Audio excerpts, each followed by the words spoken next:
ওই বট গাছের নিচে আরো মহিলারা বসেছিলেন, কিন্তু আসর করেছে শুধু এই ফারহানা খালাকে। হুজুর জানালেন যে তিনি চাইলে এই জিনটাকে ফারহানা খালার শরীরে হাজির করাতে পারবেন, কিন্তু এতে হিতে বিপরীত হওয়ার সম্ভাবনাটাই সবচেয়ে বেশি। কেননা এই জিনটা দলবল নিয়ে থাকে, তাই যখনই এই জিনটাকে হাজির করা হবে তখন তার দলের সবাই এই ফারহানা খালার শরীরের ভিতরে ঢুকে পড়বে। তখন এর প্রভাবটা পড়বে মারাত্মক। যখন এতগুলো জিন তার শরীরে ঢুকে পড়বে তখন ফারহানা খালার শরীরের ভিতরে থাকা বিভিন্ন কোষ, শিরা, উপশিরা এগুলো ড্যামেজ হয়ে যেতে পারে, ইন্টারনাল রক্তক্ষরণ হতে পারে, মস্তিষ্কে রক্তক্ষরণ হতে পারে, মারাত্মক সমস্যা হয়ে যেতে পারে, ওইখানে উনি মারা যেতে পারেন। যদি একটা জিন হতো, 2-4টা হতো, তাও এই ঝুঁকিটা নেওয়া যেত, কিন্তু এখানে হিসাবটা আসলে আলাদা। এই জন্য এই কাজটা করা যাচ্ছে না। হুজুর আরো একটা অদ্ভুত তথ্য জানান।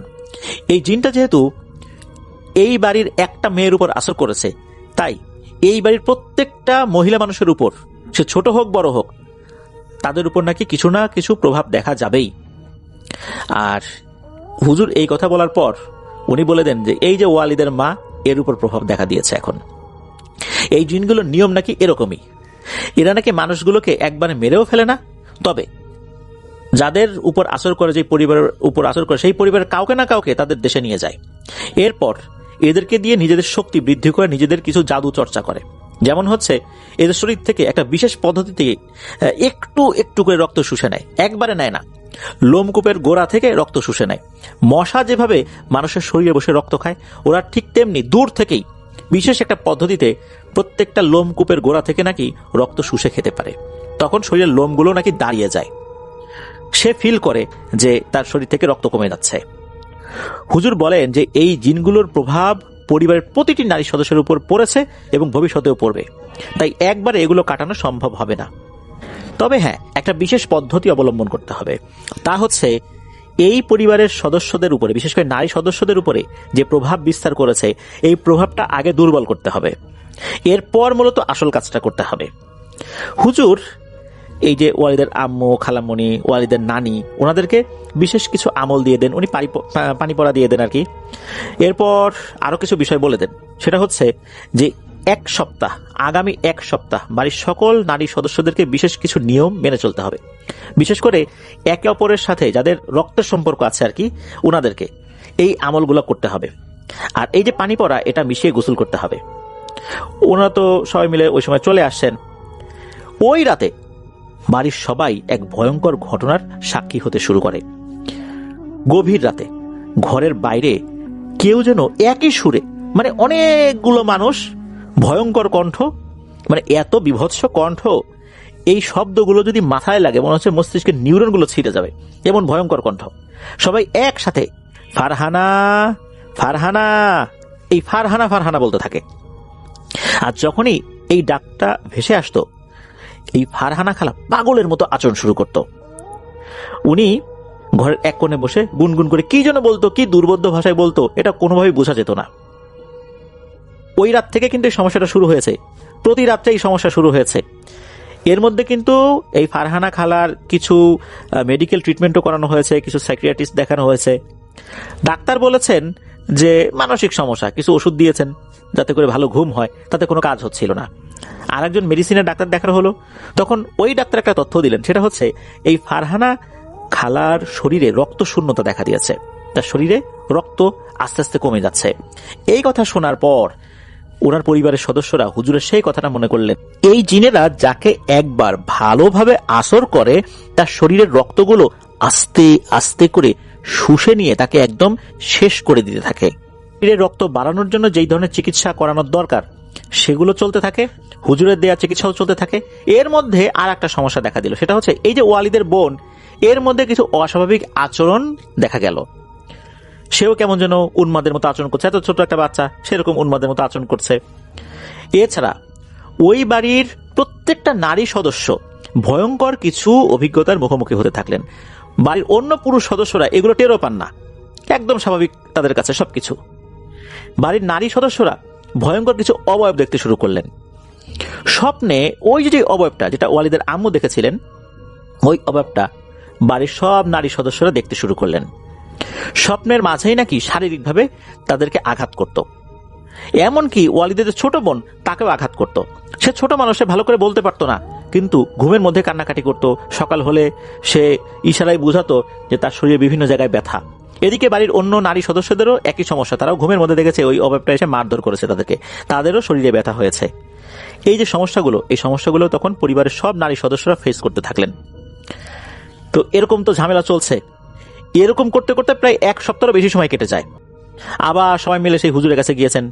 হুজুর কিছুটা রুকিয়া করার পর বেশ খুশি মনে জানান যে আলহামদুলিল্লাহ কাজ সঠিকভাবে সম্পন্ন হয়েছে। ওই জিনের আসর এখন অনেকটাই দুর্বল হয়ে গেছে, তো তাই এদের এখন মাথা খারাপ হয়ে গেছে। হুজুর এরপর জানান যে আপনারা আপনাদের কাজ করেছেন, এখন বাকি কাজটা আমাকে করতে দেন। এটা বলে ওই হুজুর এই যারা গিয়েছিলেন, ওয়ালিদের আম্মু, নানি, ওয়ালিদের খালামণি, সবাইকে মানসিকভাবে প্রস্তুত হতে বললেন এবং বললেন আপনারা মানসিকভাবে প্রস্তুতি নেন, আর সামনে বড় কিছু হবে। তবে এই বড় কিছু ইতিবাচকই হবে, নেতিবাচক কিছু হবে না ইনশাল্লাহ। এরপর হুজুর বললেন যে আপনাদের 4 জনকে আমি চাই। এই 4 জনকে, ফারহানা খালামণি, ওয়ালিদের আম্মু, ওয়ালিদের নানি, ওনাদেরকে, আর ওয়ালিদের ছোট বোন তারও লাগবে। এই 4 জনকে নিয়ে মূলত আসল রুকিয়াটা শুরু হবে। বাড়ির পুরুষ সদস্যরা পাশে থাকবেন, কিন্তু ওনাদের উপর মেইন রুকিয়াটা শুরু হবে আর কি। এরপর হুজুর যেটা করলেন, একটা বৃত্ত আঁকলেন, এর মধ্যে 4 জনকে বসানো হলো। হুজুর আর একটা বৃত্তের মধ্যে বসলেন, দোয়া দুরুদ পড়তে শুরু করলেন। হুজুর চিন্তা করেছিলেন যে এই 4 জনের মধ্যে হয়তোবা এই ফারহানা খালার উপরে জিনটা ভর করবে। এদিকে হুজুর দোয়া পড়া শুরু করেছেন। 1 ঘন্টা যায়, 2 ঘন্টা যায়, কিছুই হয় না। হুজুর হতাশ গলায় জানালেন আজ আর হবে না, আপনারা ফেরত যান। বিধ্বস্ত মন নিয়ে ওনারা বাড়িতে ফেরত এলেন। ওই রাতে ওনাদের সাথে একের পর এক ভয়ঙ্কর ঘটনা ঘটতে থাকলো। টিনের চালে কেউ খটমট খটমট করে হেঁটে যাচ্ছে, বাড়ির বাইরে যেন ঝড় বয়ে যাচ্ছে, মনে হচ্ছে এখনই ঘরের ছাদ উড়ে চলে যাবে, সব ভেঙে চলে যাবে। বাড়ির চারপাশ থেকে ভেসে আসছে অদৃশ্য অট্টহাসির শব্দ। ওনারা সবাই মিলে কিন্তু খুব ভয় পেয়ে গিয়েছেন। কিন্তু এখানে আর একটা ব্যাপার, বাড়ির কোনো পুরুষ সদস্যরা এই শব্দ, ঝড় কোনো কিছুই টের পাচ্ছেন না। এর মাঝে আবার হঠাৎ আর একটা ঘটনা ঘটল। ভোরের দিকে, তখন ফজর আজান দেয় নেই, কেউ যেন প্রচন্ড করে একটা শব্দ করলো। আর এই শব্দটা করার পর যে ঘটনাটা ঘটলো এটা আরো ভয়ঙ্কর। মনে হচ্ছে এই শব্দটা করার পর বাড়ির যে দরজা, মানে ঘরের যে দরজা, এই দরজার উপরে কেউ সজোরে লাথি দিতে শুরু করেছে। এখনই মনে হচ্ছে যে সিটকেনি বা যেই আড়া বা যেই বিষয়টা আমরা গ্রামে যেটা থাকে আর কি, অনেকে ডাসা বলে, মনে হচ্ছে এগুলো ভেঙে চলে আসবে, দরজা ভেঙে যাবে। এমন ভাবে শরীরের সমস্ত শক্তি দিয়ে দরজার উপর আঘাত করে যাচ্ছে ক্রমাগত। এটা কিন্তু পরিবারের কোনো পুরুষ সদস্য টের পাচ্ছে না, তারা কোনোভাবেই টের পাচ্ছে না। তারা ঘরেই আসেন, মানে সবাই বলছে যে এই দরজা ভেঙে ফেললো। পুরুষ সদস্যরা বলছে যে কই, কিছুই তো হচ্ছে না।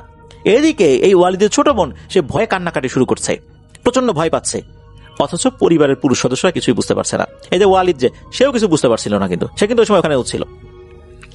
এখন ওনারা বুঝতে না পারলেও আন্দাজ কিন্তু ভালো করে করতে পেরেছিলেন, যেহেতু হুজুর বলেছিলেন যে পরিবারের নারী সদস্যদের উপরে এর একটা প্রভাব পড়বে, পুরুষ সদস্যদের উপরে না।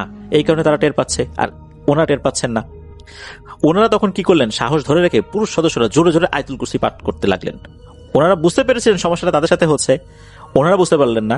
কিন্তু যেহেতু ওনাদের মনের মধ্যে তখন একটা সাহস ছিল, নারীরা তো খুব ভয় পেয়ে গেছেন, এই জন্য ওনারা দোয়া দুরুদ পড়া শুরু করলেন। এরপর আস্তে আস্তে পরিবেশটা শান্ত হতে থাকলো। ফজর আজান দিয়ে দিল, তখন ওনারা ঘুমাতে পেরেছিলেন, বেশ অনেকক্ষণ ঘুমিয়েছিলেন। তারপর আবারও দুপুরের দিকে সবাই মিলে হুজুরের কাছে গিয়েছেন। হুজুর বলেন যে ঠিক আছে, সন্ধ্যার পর কাজটা শুরু করতে হবে, এখন না। তো সন্ধ্যার পর আবার সেই গতকালকের নিয়মেই 2টো বৃত্ত আঁকা হলো। একটা বৃত্তের মধ্যে 4 জনকে বসানো হলো, আর একটা বৃত্তের মধ্যে উনি নিজে বসলেন। এরপর তিনি রুকিয়া শুরু করলেন। দোয়া পড়তে পড়তে প্রায় 1 ঘন্টা কেটে গেল। সবাই ভাবলো আজও বুঝি হতাশা নিয়েই বাড়িতে ফেরত যেতে হবে, কিন্তু না। হঠাৎ করেই ঘরের আলোগুলো দপ করে নিভে গেল। মনে হলো ঘরের ভিতরে এলো পাথারি দাপাদাপির শব্দ হচ্ছে, ঝড় উঠে গেছে। সবকিছু এত দ্রুত ঘটে গিয়েছে যে হতভম্ব হয়ে সবাই একে অন্যের দিকে তাকানোর চেষ্টা করছে, কিন্তু ঘরের মধ্যে একদম ঘুরে অন্ধকার না, একে অন্যকে দেখা যাচ্ছে এমন অন্ধকার আর কি। ওই ঘরের মধ্যে অন্ধকার হলো, আশেপাশের ঘরে যেহেতু আলো ছিল, সেই ঘর থেকে যে মৃদু আলো আসছিল ওই ঘরের মধ্যে, তাতে বোঝা যাচ্ছিল। তখন হঠাৎ অদৃশ্য থেকেই ভেসে আসলো এক তীক্ষ্ণ কণ্ঠস্বর। এমন তীক্ষ্ণ কণ্ঠস্বর, মাথার মধ্যে মনে হচ্ছে হাতুড়ি দিয়ে কেউ বাড়ি দিচ্ছে। এই কণ্ঠস্বর যদি কারো মাথার মধ্যে একবার প্রবেশ করে, নির্ঘাত তার মাথা ব্যথা হবেই, এর কোনো ব্যতিক্রম হবে না। পরিবারের পুরুষ সদস্যরাও কিন্তু তখন টের পাচ্ছিল। হুজুর চিন্তা করেছেন কোন একটা ব্যক্তির উপর হয়তো হাজির হবে, কিন্তু না, সম্পূর্ণ আলাদাভাবে হাজির হয়েছে, কোনো মানুষের উপর সে হাজির হয়নি। সে তখন বলে, এই কি চাস রে হুজুর, কেন ডেকেছিস? হুজুর তখন বললেন, কেন এদেরকে কষ্ট দিচ্ছিস বল, কি কারণটা, কি কারণে ক্ষতি করছিস? তখন ওই কণ্ঠস্বরটি বলে ওঠে, আমার গোত্রের জিন তোর চেলাগুলোকে তো সবই বলেছে, তাহলে কেন আবার আমাকে ডেকে জিজ্ঞেস করছিস? তুই তো জানিস, তাহলে আমাকে জিজ্ঞেস করার কারণটা কি? আর এই মেয়েকে আমি নিয়ে যাব সেটাও তুই জানিস, ওকে নিয়ে কি করব সেটাও তুই জানিস, আমরা কি করি সেটাও তুই জানিস, তাহলে অযথা ডাকাডাকি করে বিরক্ত করলি কেন? হুজুর বললেন, ওকে ছেড়ে দে, বিনিময়ে যা চাবি আমি দেবার ব্যবস্থা করব। তখন নাকি ওই অবাবটা বলে, ওরে হুজুর, উল্টো আমি তোকে বলছি, আমার কাজে বাধা দিস না, বিনিময়ে তুই কি চাস আমি তোকে দেব, যা। হুজুর বুঝলেন ভদ্র ভাষায় এদের সাথে কথা বললে হবে না। উনি তখন বললেন, আচ্ছা ঠিক আছে, অপেক্ষা কর, দেখি আমি কি করতে পারি। উনি তখন একটা জায়গা থেকে একটা কাফনের কাপড় বের করলেন, এটা উনি আগে থেকে রেডি করে রেখেছিলেন। কাফনের কাপড়টা উনি দুই হাতের উপর নিলেন, আমরা মোনাজাত যেভাবে ধরি ঠিক ওভাবে মোনাজাত ধরেছেন, হাতের উপরে ওই কাফনের কাপড়টা নিয়েছেন, মাঝখানে একটু গর্তের মতো হয়ে আছে আর কি, দুই হাতের উপর যদি আমরা কাপড় রাখি মাঝখানে একটু গর্ত হয়ে যায়, ওই রকম আর কি। এরপর উনি কিছু একটা দোয়া পড়তে শুরু করলেন আরবি ভাষায়। এরপর হঠাৎ কি যেন হয়ে গেল, একাধিক কণ্ঠে কেউ বলে উঠল, ও হুজুর, ও হুজুর, এই আমাদের মাফ করে দে রে, আমাদের মাফ করে দে, আমরা দুঃখ প্রকাশ করতেছি, আমাদেরকে বন্দি করিস না। প্রথমে তো তুই তুকারি করে শুরু করলেন, এরপরে আপনি করে বলা শুরু করলেন, ও হুজুর আমাদের বন্দি করবেন না হুজুর, মানে একদম নরম কণ্ঠে এখন বলা শুরু করেছে। কিন্তু কণ্ঠ নরম হলেও ওই যে কণ্ঠের যে তীক্ষ্ণতা এটা কিন্তু রয়ে গেছে। তখন হুজুর তো রুকিয়া করেই যাচ্ছেন, আর ওই জিনেরা কাকুতি মিনতি শুরু করেছে। ওই জিনগুলো হয়েছে কি, ওই সময় তারা তাদের আকৃতিটা অনেকটা বাধ্য হয়ে ছোট করে ওই হুজুরের হাতের ভেতরে একে একে বন্দী হয়ে যাচ্ছিল, ওই গোত্রের সবাই। হুজুর তো দোয়া পড়েই যাচ্ছেন, আর তখনও যারা বন্দী হয়নি এরা তো কান্নাকাটি করেই যাচ্ছেন। প্রথম দিকে দেখা যাচ্ছে মনে হচ্ছে 100টা কণ্ঠস্বর একসাথে শোনা যাচ্ছে, এবার কণ্ঠস্বর একটু একটু করে কমে আসছে, মনে হচ্ছে কমে আসছে, এর কারণ হচ্ছে ওই কিছু কিছু করে বন্দী হয়ে যাচ্ছে। এরপর দেখা গেল হয়তো 10-12টা কণ্ঠস্বর একসাথে কথা বলছে, ও হুজুর আমাদেরকে ছেড়ে দেন। এরপর হুজুর থামান তার দোয়া পড়া।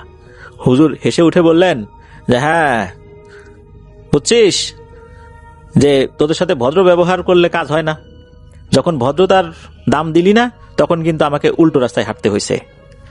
তখন এদের মধ্যে যারা একটু সর্দার গোছের আর কি, বিশেষ করে এই যে জিনটা যেটা ফারহানা খালার উপর ভর করেছিল, সে বলে ওঠে, হুজুর আমাদেরকে ছেড়ে দেন, মানছি যে আমরা অন্যায় করছি, এটা আমাদের কাজ, কিন্তু এই মেয়েকে আমরা এইভাবে ছেড়ে যেতে পারবো না, এটাও আপনি জানেন, আমাদেরকে কিছু একটা দিতে হবে, আমাদের একটা নিয়ম আছে, যেহেতু এই মেয়ের উপর আমরা আসর করে ফেলেছি, এই পরিবারের উপর আসর করে ফেলেছি, একটা কালো গরু দিয়ে দেন আমাদেরকে। হুজুর একদম ডিরেক্ট না করে দেন, বলে কিচ্ছু পাবি না যা। তখন ওরা বলে যে হুজুর আমাদেরকে যদি কিছু না দেন তাহলে কিন্তু আমাদের কিছু না কিছু প্রভাব ওদের উপর থেকেই যাবে, এটা ওদের শরীরের জন্য ভালো হবে না, কিছু একটা দেন, প্রভাবটা কেটে যাবে। তখন হুজুর বাচ্চা ঠিক আছে যা, একটা কালো ছাগল দিয়ে দিব। তখন ওই জিনেরা বলে ওই ছাগলটা ওই বট গাছের নিচে জবাই করে দিতে হবে, রাতের বেলা দিতে হবে সেটা এরকম না, দিনের বেলাতেও দেওয়া যাবে। আল্লাহর নামে জবাই করে ওই ছাগলের মাংস বিলিয়ে দিতে হবে, এরা নিজেরা খেতে পারবে না, জাস্ট এতটুকুই করতে হবে, আর কিছু করতে হবে না। হুজুর এই শর্তে রাজি হয়ে যান, যেহেতু আল্লাহর নামে এটা জবাই দেওয়া হবে, মাংসটা গরিব দুঃখী খাবে, ঠিক আছে মেনে নিলাম শর্ত। এরপর তাই হলো, সেভাবেই জবাই করা হলো, গোস্ত বিলিয়ে দেওয়া হলো। তা আলহামদুলিল্লাহ ওই সময়ের পর থেকে, বিশেষ করে ওই বিলিয়ে দেওয়ার পর থেকেই সবাই স্বাভাবিক হয়ে যায়। হুজুর এখন বেঁচে আছেন কিনা এইটা কিন্তু ওয়ালিদ জানাতে পারেননি, তবে এই ঘটনার পর তাদের পরিবারে এই বিষয়ে আর কোনো প্রভাব ছিল না আলহামদুলিল্লাহ। একটা বিষয় কিন্তু প্রশ্ন রয়েই যায়, হুজুর ওই সময় কি রুকিয়াটা করেছিলেন এটা কিন্তু হুজুর বলেননি। হুজুরের কাছে অবশ্য ওনারা জিজ্ঞেস করেছিলেন, হুজুর মুচকি হেসে দিয়েছিলেন, ওই মুচকি হাসির মাধ্যমেই ওনারা বুঝে নিয়েছিলেন যে সব বিষয় আসলে জিজ্ঞেস করতে হয় না, সব বিষয় জিজ্ঞেস করলেও সেটার আসলে উত্তর পাওয়া যায় না, এটাই বাস্তবতা। তো এটাই ছিল ঘটনা।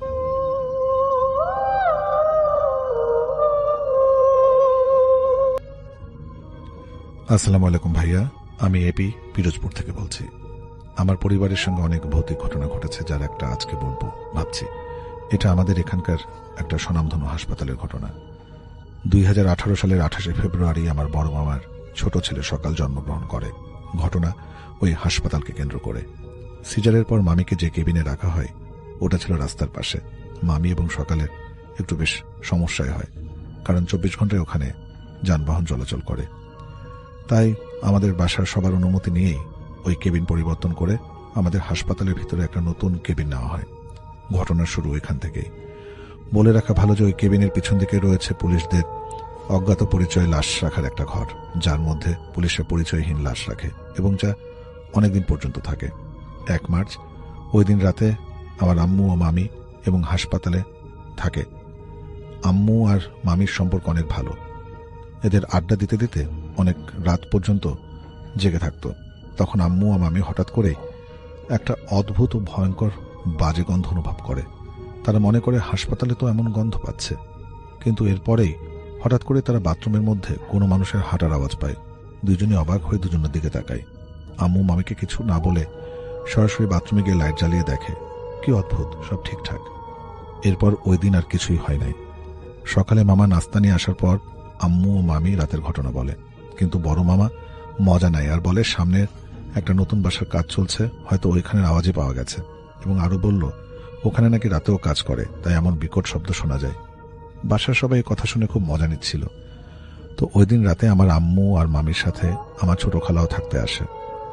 এবার প্রথম আগের দিন রাতের মতো সব ঠিকঠাক থাকলেও হঠাৎ করে সবাই দেখতে পেল জানালাটা অনেক জোরে আওয়াজ করে খুলে গেল। তিনজনই একটু ভয় পেল। আমার ছোট ভাই আমার আম্মুর কোলে ছিল, অপর দিকের বিছানায়। জানালা খুলতেই আমার মামির চোখ আটকে গেল। সে দেখল একজন লাল রঙের চাদর গায়ে এবং লাল ধুতি পরে লোক মামির দিকে তাকিয়ে হাসতে হাসতে তার বুকের উপর বসে তার গলা টিপে ধরল। ওইদিকে আম্মু আর ছোট খালা মামিকে ডাকাডাকি করছিল সকালকে খাওয়ানোর জন্য। মামি সবকিছু শুনতে পাচ্ছে, কিন্তু কোনো কথা বলতে পারছে না। সে মনে মনে অনেক আয়াতুল কুরসি পড়ছে, কিন্তু পারছে না। ঠিক এমন সময় আমার ছোট খালা মামির কাছে গিয়ে তাকে ধরে নাড়া দেয় আর বলে, কি হয়েছে, কোন দুনিয়ায় আছো, এত ডাকি শুনছো না? মামির তখনও কথা বলার অবস্থায় নাই। তখন মামি খালাকে ইশারায় পানি চাইল। এরপর মামি কিছু বলার আগেই সবাই আবার সেই কালকের মতো বাথরুমের মধ্যে হেঁটে যাওয়ার পাওয়ার আওয়াজ শুনল। খুব জোরে শব্দটা আসছিল।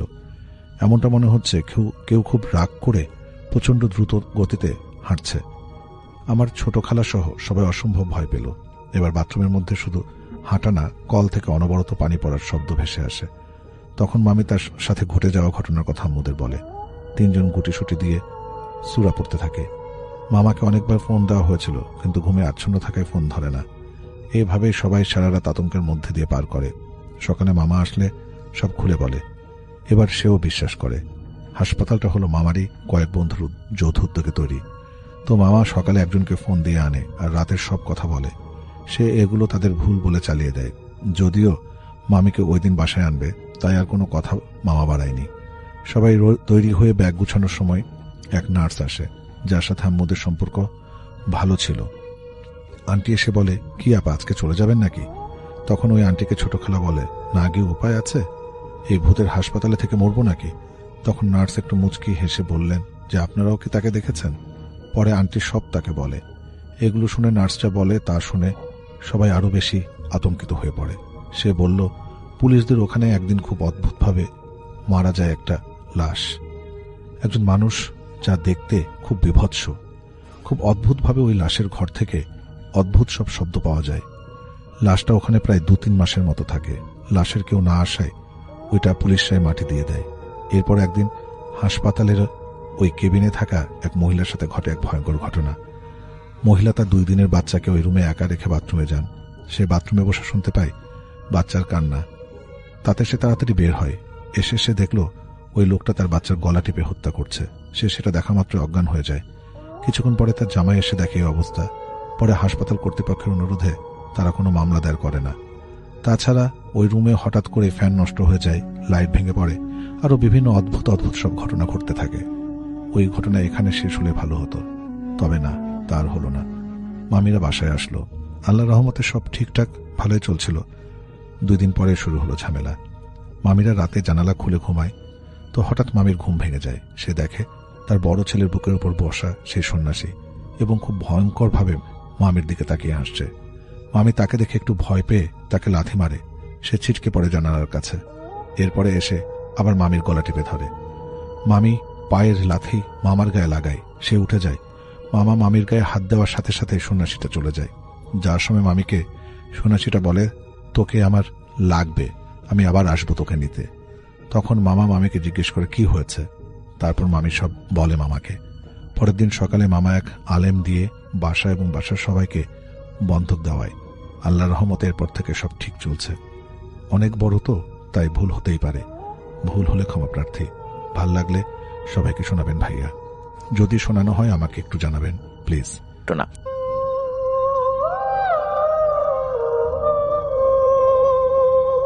ভাই আশা করি ভালো আছেন। কথা না বাড়িয়ে সরাসরি ঘটনায় চলে যায়। এটা 2014 সালের ঘটনা। আমি তখন ক্লাস 8-এ পড়ি। আমি পরিবারের সবার সাথে ঢাকায় থাকি। কোন একটা কারণে আমাকে ক্লাস 7-এ আমার খালার বাড়িতে পাঠিয়ে দেওয়া হয়। তারপর আমি আমার খালা বাড়িতেই থাকতাম। আমার খালা বাড়িটা ছিল আমাদের গ্রামের বাড়ির পাশের গ্রামে। আমি আমার খালা বাড়ির বন্ধুদের অনেক আগে থেকে বলে রেখেছিলাম যে যখন আমার গ্রামে ওয়াজ মাহফিল হবে তখন আমরা সবাই ওয়াজ দেখতে যাব। ওরা সবাই বলে যাব, কিন্তু যেদিন ওয়াজ সেদিন সন্ধ্যার দিকে আমি ওদের বললাম চল, কিন্তু ওরা কেউ রাজি হয়নি। পরে আমি রাগ করে বলি যে আমি একাই যাব।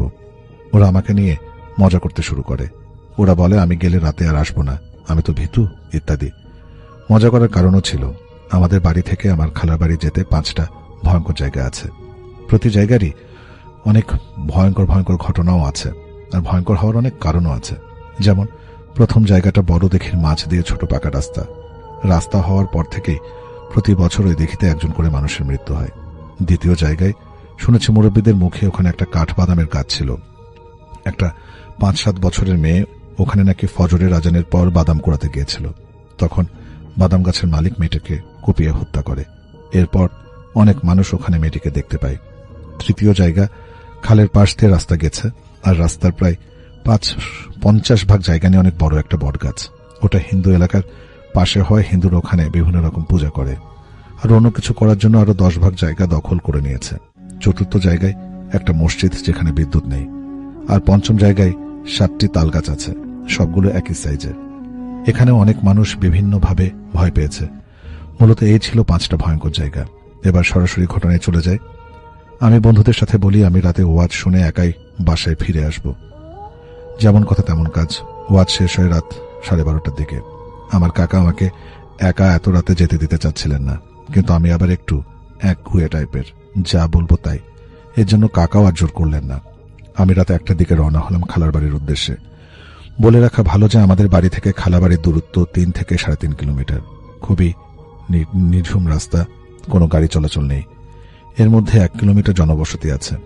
আবার অনেকে থেকে থেকে 2-1টা বাড়ি, আবার অনেক জায়গা কিরকম ফাঁকা জনশূন্য, বিলও আছে। আমি কাকার বাসা থেকে বেরিয়ে প্রথম জায়গার সামনে এসে দাঁড়িয়ে ভাবছি কি করব। ফিরে যাব চাচার বাসায়? আবার বন্ধুদের কথা মনে করে দাঁড়িয়ে রইলাম।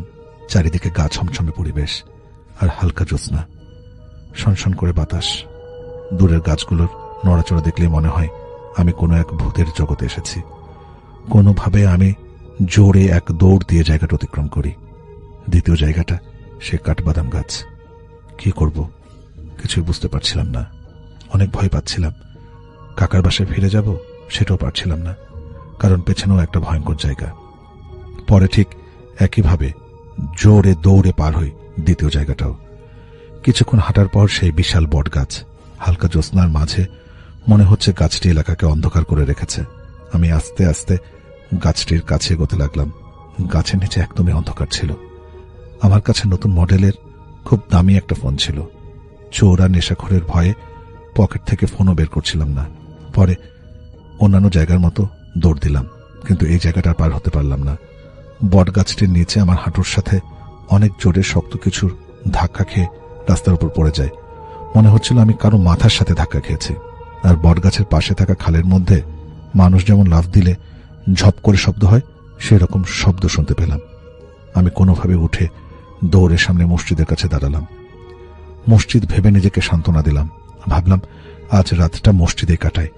কিন্তু আমার মনে পড়ে যায় মসজিদে নাকি জিনেরা নামাজ পড়ে, যদি ওদের সমস্যা হয়। সেই ভেবে রাস্তায় দাঁড়িয়ে রইলাম। মনে মনে আমি আল্লাহর কাছে সাহায্য চাইতে লাগলাম। জোরে জোরে শব্দ করে আমাদের মহানবী হযরত মুহাম্মদ সাল্লাল্লাহু আলাইহি সাল্লামের কাছে দোয়া করতে লাগলাম। এর মধ্যে হঠাৎ মসজিদের বাইরে থেকে গুনগুন করে গজলের মতো কিছু অস্পষ্ট শব্দ শুনছিলাম, আর বাতাসের সাথে আতরের গন্ধ। আমি ভয়ে সামনে এগোতে লাগলাম। পেছন থেকে কে যেন আমার বাবার কণ্ঠে ডাক দিল, মামুন, কই যাস, এদিকে আয়। আমি পেছনে তাকালাম, দেখলাম কেউ নেই। আমি আবার সামনে হাঁটতেই আবার রাগ দেখিয়ে ডাক দিল, মামুন। তাকে দেখি সত্যি বাবা। আমার ভয়ে হাত পা কাঁপছিল। আমার আর বুঝতে কিছু বাকি রইল না, আমার বাবা তো ঢাকায় ছিল।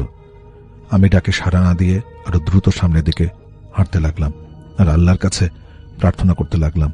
সামনে ভয়ঙ্কর আর একটা জায়গা বাকি ছিল। একটু এগোতেই কাশির শব্দ শুনতে পাই। খেয়াল করলাম জমির মাঝের রাস্তা থেকে কেউ একজন সিগারেট খেতে খেতে আসছে। আমি লোকটাকে দেখে স্বস্তি পেলাম, কারণ আমি শুনেছি ভূতেরা আগুন ভয় পায়। কিন্তু লোকটাকে দেখে আমার মনে হলো সে একটা চোর, কারণ লোকটা লুঙ্গি পরে খালি গায়ে, এক হাতে একটা কাস্তে এবং হাতের পেশিতে একটা বস্তা চাপিয়ে, অন্য হাতে সিগারেট। আমি কিছু না বলে লোকটার পিছনে পিছনে হাঁটতে লাগলাম। পঞ্চম স্থান মানে সেই 7টা তালগাছ পার হলাম। আমার খালার বাড়িটা ছিল রাস্তার পাশে একা একটি বাড়ি। আমি বাড়িতে ঢুকে খালাকে ডাক দিই। খালাও সাথে সাথে বেরিয়ে আসে, কারণ আমার কাকা খালাকে ফোন দিয়ে বলে দিয়েছিল। আমাকে জিজ্ঞেস করে, তালগাছের এখান দিয়ে এসেছিস? কারণ তালগাছটায় ওখানে মানুষ দিনের বেলায়ও একা যায়, খুব কম যায়, ওটা অনেক ভয়ঙ্কর একটা জায়গা। আমি বলি, একটা লোকের সাথে এসেছি। এর মাঝে খালুও বের হয়ে আসে। খালু রাস্তায় লাইট মারে। ভাই, আমি অবাক হয়ে যাই, রাস্তায় কেউ ছিল না। সোজা প্রায় 150 মিটার রাস্তা। এক পাশে ছিল খাল, অন্য পাশে ধান ক্ষেত বা খাল, কোনো জায়গায় লোকটা ছিল না। আমি খালুকে ঘটনা সব খুলে বলি। পরে খালা আমাকে গোসল করিয়ে ঘরে নেয়। সকালে আমার প্রচন্ড জ্বর আসে। আমি 10টার দিকে ঘুম থেকে উঠি। আমাকে বটগাছের নিচে নিয়ে যায় খালু। দেখি খালের মধ্যে একটা মাটির কলসি পড়ে আছে। খালু বলে, ভূত ছিল না, কলসি ছিল ওটা। কিন্তু প্রায় 3 বছর পরে খালু একদিন বলেই ফেলে যে বটগাছের নিচে কোনো কলসি ছিল না, ওটা খালু ফেলেছিল আমার মনের ভয়টা কাটানোর জন্য। এই ছিল ভাই আমার ঘটনা। ভালো লাগলে পড়ে শোনাবেন।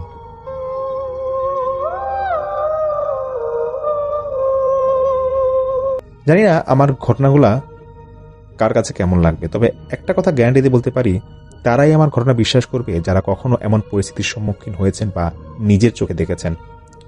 যাই হোক, আমি সবসময় সত্য কিছু নিয়ে আপনাদের সামনে আসার চেষ্টা করি এবং ভবিষ্যতে আসব। অনুভব করুন এবং নিজেকে রহিম হুজুরের জায়গায় রাখুন। বুঝে যাবেন জীবন নামের শব্দটা কি, কেন মানুষের জীবনে এমন ঘটে, কেন মানুষ জিনের কারণে এত ক্ষতির সম্মুখীন হয়, এত বিপদে পড়ে। আচ্ছা, ধরুন কিছুদিন ধরে আপনার বোন বা আপনার স্ত্রী খুব খারাপভাবে অস্বাভাবিক কার্যকলাপ করছে, কিন্তু আপনি বুঝতে পারছেন কোনো মানুষ এমন করতে পারে না। তখন আপনি কি করবেন? সবার আগে বাসার কাছের মসজিদে যাবেন, হুজুরকে দেখাবেন। আবার ভালো হলে একদিন খাওয়াবেন, তারপর হুজুরকে ভুলে যাবেন। মানে হুজুরের পানি পড়া এগুলো কিছু খাবেন আর কি, এই বিষয়ে বলছিলাম। আর যদি ভালো না হয় তাহলে মনে মনে গালাগালি করতে থাকবেন। এটাই তো আমরা করি। কিন্তু নিজেকে তার জায়গায় রাখলে বুঝতে পারবেন একটা জিন ছাড়াতে কতটা কষ্ট হয়, কত কিছু সহ্য করতে হয়। যে করে সেই বোঝে। আসলেই একটা কথা জানেন, আমরা যেটা বলি সেটা ঘটনা, কিন্তু আপনারা যা শুনেন সেটা আপনাদের জন্য একটা শিক্ষা। চলুন আবারও প্রবেশ করি রহিম হুজুরের অজানা দুনিয়ায়। মন দিয়ে শুনবেন আর ভালো লাগলে অবশ্যই জানাবেন, তাহলে আমি সামনের ঘটনাগুলো লেখার আগ্রহ পাই। আমি রহিম হুজুরের কাছ থেকে এত কিছু জানার পর নিজের কাছে নিজেরই জানি আমার কেমন লাগতো সবসময়। যার কাছে আমি আরবি শিখতাম, যার কাছে আমি পড়তাম, তার জীবন এমন হবে সেটা না শুনলে বুঝতাম না। সুমির জিন ছাড়ানোটা আমার জন্য ছিল লাকি, কারণ যদি সুমিকে জিনে না ধরতো তাহলে আমি এত কিছু জানতে পারতাম না। রহিম হুজুরের বাবা মারা যান, তার 2টা সন্তান মারা যায় পেটে থাকতে। পরের বারও একটা সন্তান মারা যায় ডেলিভার হওয়ার 3 মাসের মাথায়। বুঝতে পারছেন একটা মানুষ কত কিছুর মধ্যে দিয়ে গেছে, জীবনে কত কিছু হারিয়েছে, তার স্ত্রীটা কত কষ্ট করেছে। বুঝবেন যারা এমন পরিস্থিতির সম্মুখীন হয়েছেন তারাই বুঝবেন। রহিম হুজুরও একটা মানুষ, তার মাঝেও কষ্ট, দুঃখ, নীরবতা সব আছে। তারও কান্না পায়, তারও ব্যথা লাগে। এত কিছুর পরও তাকে যদি কেউ একবার ডাক দিয়ে বলে, চলেন ভাই, আমার মেয়েটার সাথে কিছু হয়েছে, বা আমার বৌমার সাথে বা আমার ছেলের সাথে কিছু হয়েছে, রহিম হুজুর আজও সেই সব শুনে ঘর থাকতে পারে না। তিনি জীবনের মায়া ভুলে গিয়ে অন্যের উপকার করতে চলে যান। তিনি সামনের মানুষটি ভালো হোক বা খারাপ, রহিম হুজুর এত কিছু না ভেবে উপকার করতে কিন্তু তিনি চলে যান। আমি পড়াশোনার পাশাপাশি রহিম হুজুরকে নিয়ে ভাবতাম, আর সময় হাতে পেলে যেতাম তার কাছে। সেদিনও যাই হুজুরের বাসায়। হুজুর আমাকে দেখে বলে, আরে সুমন, এই সময় কিছু বলবে? আমি বললাম, হুজুর আমি তো বলতে আসিনি, শুনতে এসেছি। হুজুর বললেন, কি শুনতে চাও? আমি বললাম, আপনার জীবনের ভয়ঙ্কর অভিজ্ঞতাগুলো শুনতে চাই, আর জিনের ব্যাপারে জানতে চাই। হুজুর বললেন, আমার জীবনের কথা যদি শুনতে চাও তাহলে এই এক জীবনে তুমি শেষ করতে পারবে না। তারপরও আমি হুজুরকে অনেক জোর করি, আর হুজুর রাজি হন এবং বলেন, রাতে আজ আমার সাথে থাকবে।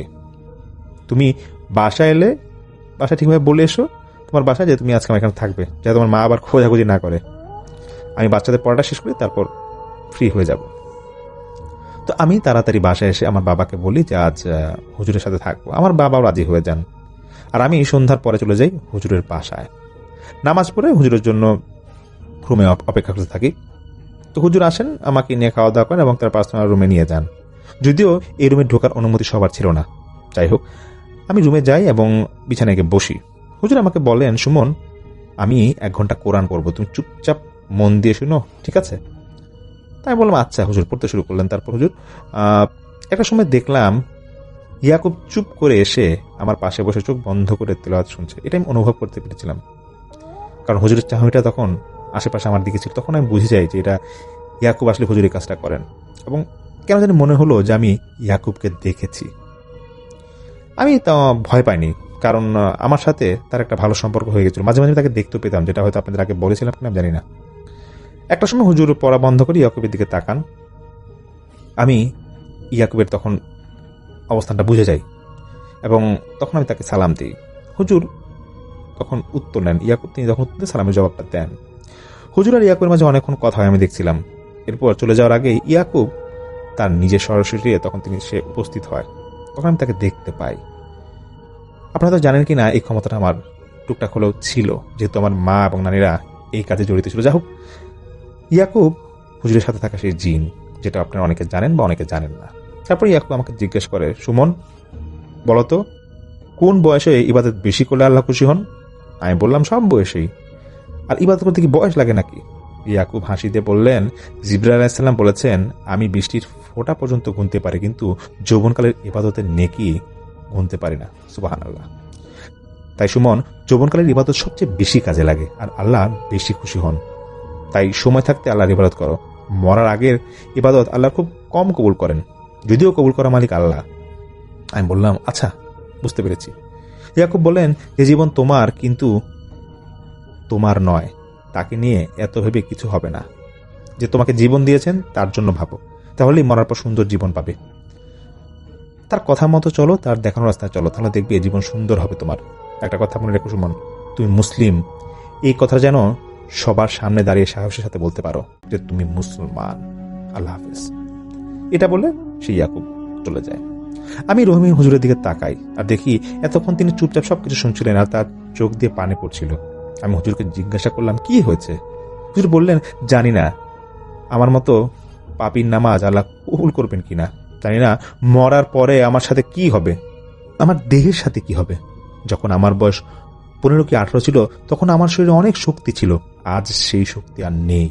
যখন 30 বা 40-এ পা দিব, তখন আমার শরীরটা আস্তে আস্তে চলার শক্তি হারাতে থাকবে, শরীরের চামড়া নষ্ট হতে থাকবে। হায় আল্লাহ, জানি না মরার পরে আমার লাশের সাথে কি হবে, কি করবে। এইভাবে কান্না পায়। আমি চুপ হয়েছিলাম, কারণ আমি হুজুরকে নামাজে কান্না করতে দেখেছি, মোনাজাতে কান্না করতে দেখেছি, কোরআন পড়তে গিয়েও কান্না করতে দেখেছি। আমি জানতাম হুজুরের মরার পরে কি হবে, সেটা নিয়ে খুব চিন্তায় থাকে তিনি সবসময়। আমি আরও একটি জিনিস দেখে অবাক হলাম। হুজুর বিছানায় শোয়ার আগে উজু করে পরিষ্কার জামা পরে কিছু দোয়া পরে শুয়ে থাকেন, আর তার বালিশের পাশে মারা যাওয়ার পরে যা যা দরকার সবসময় সেসব জিনিস হুজুরের বালিশের ঠিক পাশেই রাখতেন। আর ওনার একটু সামনে আলমারিতে থাকতো কাফনের কাপড়, আগরবাতি, এমনকি আরো অনেক কিছু। আমি এসব দেখে হুজুরকে কিছু জিজ্ঞেস করতে যাচ্ছিলাম। হুজুর আমাকে বললেন, সুমন, আমি চাই না কারোর টাকার কাফন আমার শরীরে আসুক। হয়তো সেই টাকা হারামও হতে পারে, আর মৃত্যুর পরে আমি কাফন পাবো কিনা সেটা আমি জানি না। তাই এসব কিছু আমার সাথেই রাখি, আর মৃত্যুর জন্য প্রতিদিন প্রস্তুত থাকি, প্রতিটা সেকেন্ডে, যাতে আমার মৃত্যুর পরে মানুষের কিছু কিনতে না লাগে। আর আমার শরীর দিয়ে যে কোনো বাজে গন্ধ না আসে, এজন্য সবসময় সুন্দর পাঞ্জাবি পরে ঘুমাই, গায়ে আতর মেখে ঘুমাই। আমি হুজুরকে বললাম, তাহলে হুজুর এবার শুরু করুন, আমি শোনার জন্য অনেকক্ষণ ধরে বসে আছি। হুজুর চোখ মুছে একটা হাসি দিয়ে বললেন, জানো সুমন, আমার মেয়েটাও তোমার মতো। আমার মন খারাপ দেখলেও তার ভালো লাগতো না। মেয়েটা তার নানির বাড়িতে গেছে, তাই বুকটা ফাঁকা ফাঁকা লাগছে। যাই হোক, শোনো, আজ তোমাকে এমন কিছু শোনাবো বা বলবো যা শুনলে তোমার মাথায় কাজ করবে না, ভাবতেও পারবে না জীবনে এমন কিছু হতে পারে। শুধু শুনে যাও।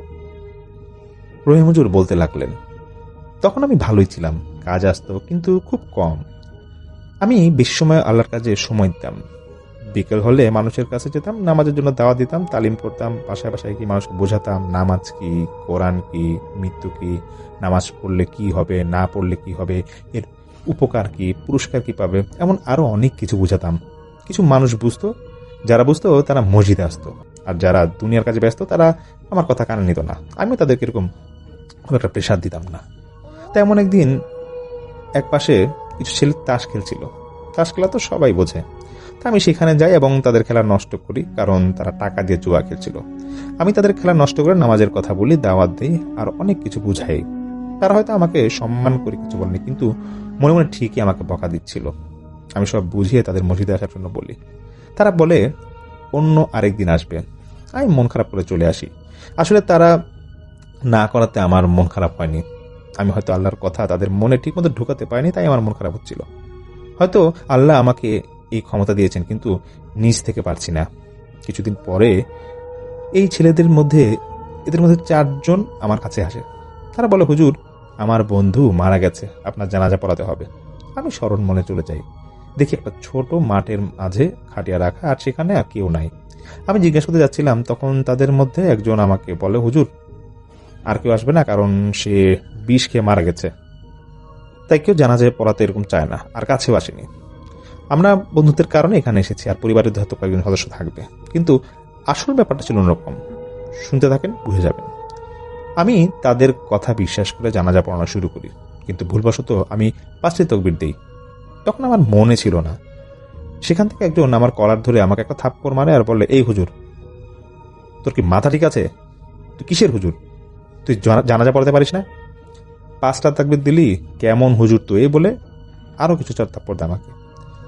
আমি থাপ্পড় খেয়ে চুপ ছিলাম, কারণ আমি জানি আল্লাহ সব দেখছেন। একটু পরে আল্লাহ তার বিচার দেখালেন। 4 জনের মধ্যে একজন আমার কলার ধরেছিল, আরেকজন সেই খাটের কাছে গিয়ে বলে, বন্ধু ওঠ, হুজুরকে ভণ্ড প্রমাণ করে দিলাম, এবার ওঠ, আর সবাই মিলে হুজুরকে মারবো। কিন্তু তারা দেখে খাটে থেকে কোনো শব্দ আসে না, হাত দিয়ে নাড়ায় তাও শব্দ আসে না, নড়াচড়াও করে না। এটা দেখে 4 জন ভয় পেয়ে যায়। খাটিয়ার কাছে গিয়ে কাফন সরিয়ে শরীরে হাত দিয়ে দেখে শরীর পুরো শক্ত হয়ে গেছে, আর নাক দিয়ে কোনো শ্বাস প্রশ্বাস চলছে না। হাত ধরে চেপে দেখে তাদের বন্ধু মারা গিয়েছে। ইন্না লিল্লাহি ওয়া ইন্না ইলাইহি রাজিউন। তারা এটা দেখে কান্না করতে করতে ভয়ে দৌড় দেয় যে যার মতো। আমি লাশের কাছে গিয়ে দেখি লাশটা মনে হয় কিছু দেখেছে। মরার আগে যা দেখেছে তা দেখে তার শরীর শক্ত হয়ে গেছে, অনেক ভয় পেয়েছে। তার চেহারা থেকে সেটা স্পষ্ট বোঝা যাচ্ছে। আশেপাশে কিছু লোককে দেখতে পাই, তাদের ডেকে সব বলি। কিন্তু ওরা যে আমাকে বলেছিল পরিবারের কিছু সদস্য আসবে লাশটার, কিন্তু আমি তখন দেখলাম যে আশেপাশে লাশের পরিবারের কোনো সদস্যই নেই। তার মানে তারা সবাই একসাথে বন্ধুরাই ছিল, কিন্তু আমাকে অন্য কথা বলে এখানে ছিল। তারপর আমি আশেপাশে লোকদের সাহায্য নিয়ে সেই ছেলে পরিবারকে খবর দিই। কান্নাকাটি সবকিছু শেষ করে তারপরে দাফন দিয়ে তারপর সেখান থেকে আমি আসি। রাতে ইয়াকুব আসে আমার কাছে, আমি সব খুলে বলি। আর তারপর ইয়াকুব আমাকে যা বলে তা শুনে আমি মাথায় হাত দিয়ে বসে থাকি। ইয়াকুব আমাকে বলে, যেদিন আপনি তাদের জুয়া খেলা নষ্ট করেন সেদিন সবাই মিলে আপনার প্রতি রেগে যায়, কিন্তু রাগটা মনে মনে রাখে, আর সবাই মিলে চিন্তা করে আপনাকে একটা শিক্ষা দেবে। কিন্তু আপনি তো ভালো মানুষ, একজন হুজুর, সবাই আপনাকে সম্মান করে, তাই তারা ভেবেছিল না কিভাবে আপনাকে শিক্ষা দেবে। আসলে শয়তান যখন সাথী থাকে তখন খারাপ বুদ্ধির অভাব হয় না। তাদের মধ্যে একজন বলে, আমাদের মধ্যে একজনকে মরার অভিনয় করতে হবে, আর আমরা 4 জন গিয়ে হুজুরকে ডাক দিয়ে আনবো, দরকার হলে আমাদের সাথে আরো অনেক বন্ধু-বান্ধব থাকবে, দেখি হুজুর কিভাবে কি করে, যদি কোনো ভুল হয় ওখানেই ধরে মারবো, আর সবার সামনে ভণ্ড প্রমাণ করে দিব, তাহলে হুজুরের উচিত শিক্ষা হবে। আর যদি সব ঠিকঠাক থাকে তাহলে আমরা মাফ চেয়ে চলে যাব। আসলে রহিম, আল্লাহ যার সম্মান দেন সেটার কেড়ে নেওয়ার ক্ষমতা কারো থাকে না, আর আল্লাহ যার সম্মান কেড়ে নেন তাকে সম্মান দেওয়ার মতো কেউ থাকে না, আর সেটাই হয়। তাদের মধ্যে একজন মরার ভান ধরে খাটিয়া শুয়ে থাকে, আর 4 জন তোমাকে ডাক দিয়ে নিয়ে যায়। আল্লাহ খাটিয়াতে থাকা ছেলেটার মৃত্যু হাতে এভাবে লিখে রেখেছিলেন, আর তোমার মুখ দিয়ে 5 তাকবীর বের করে দেন। এর মানে হচ্ছে 4 তাকবীর ছেলেটার জানাজা, আর 6 তাকবীরটা ছিল ছেলের মৃত্যু। আসলে কথায় আছে না, শয়তানের 10 বার, আল্লাহর একবার, আর সে একবারই অনেক কিছু হয়ে যায়। আল্লাহর খেলা এমনই, যা বোঝার ক্ষমতা কারোর থাকে না। রহিম, তোমার সম্মান এবং ইজ্জত তোমাকে ফিরিয়ে দিয়েছে, মাঝখানে ছেলেটা চলে গেল, আল্লাহ ছেলেটাকে মাফ করুন, এই দোয়াই করতে হবে এখন আমাদের। এসব শোনার পরে আমি আল্লাহর কাছে শুকরিয়া জানাই, কারণ সম্মান এবং ইজ্জত দেওয়ার মালিক আল্লাহ, নেওয়ার মালিকও আল্লাহ। এরপরে আমি আর সেই 4 জনকে এলাকায় আশেপাশে কখনো দেখি নাই। আমি বললাম ইয়াকুবকে যে, তাহলে ইয়াকুব, এটাই কি ছিল ঘটনা? ইয়াকুব বলে, হ্যাঁ এটাই ছিল ঘটনা, আজ আমি যাই। তখন ইয়াকুব এখান থেকে চলে যায়। সেই মুহূর্তে আমি বলি, আচ্ছা হুজুর, এরপরে কি হয় ইয়াকুব যাওয়ার পরে? এরপর কি আর কিছু হয়নি আপনার সামনের দিনগুলোতে? তোর এই মুজুর আমাকে হাসি দিয়ে বলেন, বোকা, কি ভাবছো এখানেই শেষ? হ্যাঁ, শেষ হলে ভালো হতো, কিন্তু এখনো তো শুরু করি নাই সুমন, শুনতে থাকো না তুমি, অস্থির হওয়া কিন্তু যাবে না। এর কিছুদিন পরে আমার কাছে আরেকটা কাজ আসে, সেই ঘটনাটা শোনো। তারপর আমি শোনা শুরু করলাম সেই ঘটনা।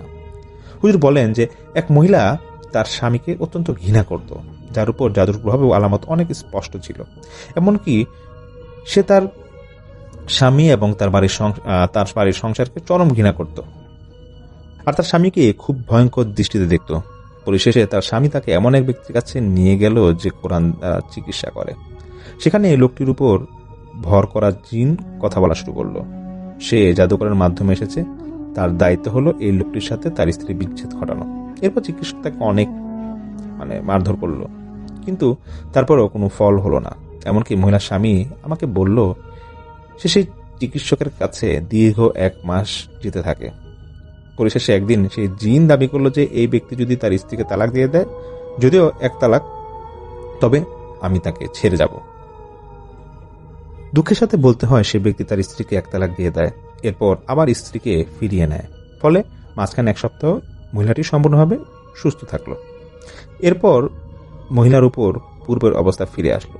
এরপর সে ব্যক্তি তার স্ত্রীকে আমার কাছে নিয়ে আসলো। আমি যখন কোরআন পড়তে লাগলাম তখন সে বেহুশ হয়ে গেল। এরপর জিন ও আমার মধ্যে একটি কথোপকথন চলতে থাকলো, যা আমি অতি সংক্ষেপে বর্ণনা করছি। আমি জিনকে বললাম, তোমার নাম কি? সে উত্তরে বলল, শাকওয়ান। আমি তাকে জিজ্ঞাসা করলাম, তোমার ধর্ম কি? সে উত্তরে বলল, আমি মুসলিম না, এটুকু জেনে রাখো। আমি জানতে চাইলাম, এই মহিলাকে কেন আক্রমণ করেছ? উত্তরে বলল, স্বামী স্ত্রীর বিচ্ছেদের জন্য। আমি বললাম, আমি তোমাকে একটা প্রস্তাব দিচ্ছি, তুমি যদি ইসলাম গ্রহণ করো তবে আলহামদুলিল্লাহ, নতুবা তোমার ইচ্ছা। জিন বলল, তুমি নিজেকে কষ্টে ফেলো না, আমি এই মহিলা থেকে বের হব না। এর আগেও তার স্বামী অনেকের কাছে চিকিৎসার জন্য গিয়েছিল, কিন্তু কিছুই হয়নি। আমি জিনকে বললাম, আমি তোমাকে মহিলা থেকে বের হতে বলছি না। জিনটি বলল, তবে তুমি আমার কাছে কি চাও? আমি বললাম, আমি তোমার কাছে ইসলাম পেশ করতে চাই। যদি তুমি ইসলাম গ্রহণ করো তবে আলহামদুলিল্লাহ, না হলে ইসলাম গ্রহণে কোনো জোর জবরদস্তি নেই। তো অনেকক্ষণ কথা বলার পর সে ইসলাম গ্রহণ করলো। আলহামদুলিল্লাহ, সেই জিন মুসলমান হয়ে গেল। আমি জিনকে বললাম, তুমি কি সত্যি ইসলাম গ্রহণ করেছো নাকি আমাকে ধোঁকা দিচ্ছ? জিন উত্তরে বলল, তুমি আমাকে জোর করতে পারো না, আমি প্রকৃতপক্ষে ইসলাম গ্রহণ করেছি। তাই বললাম, তবে মহিলা দেহ থেকে বের হয়ে যেতে তোমার বাধা কিসে? বের হয়ে যাও। জিনটি বলল, এই মুহূর্তে আমাদের ধর্মের একটি দল আমার সামনে রয়েছে, আর আমি ভয় করছি যে তারা আমাকে হয়তো মেরে ফেলবে। তারা আমাকে ভয় দেখাচ্ছে। আমি বললাম, তোমার ভয় পাওয়ার কোনো কারণ নেই। যদি তুমি আমাকে কথা দাও যে তুমি সত্যি মুসলমান হয়েছো, তবে আমি তোমাকে এমন একটি শক্তিশালী অস্ত্র দিব যা দিয়ে তাদের কেউ তোমার কাছে আসতে পারবে না। জিনটি বলল, তবে এখনই দাও। আমি বললাম, হ্যাঁ দিব, তবে আরো কথা আছে। তুমি যদি সত্যিকার অর্থে মুসলমান হয়ে থাকো, তবে তোমার তওবা কেবল তখনই গ্রহণযোগ্য হবে যখন তুমি এই মহিলাকে ছেড়ে যাবে এবং অন্যায় পাপ থেকে বিরত থাকবে।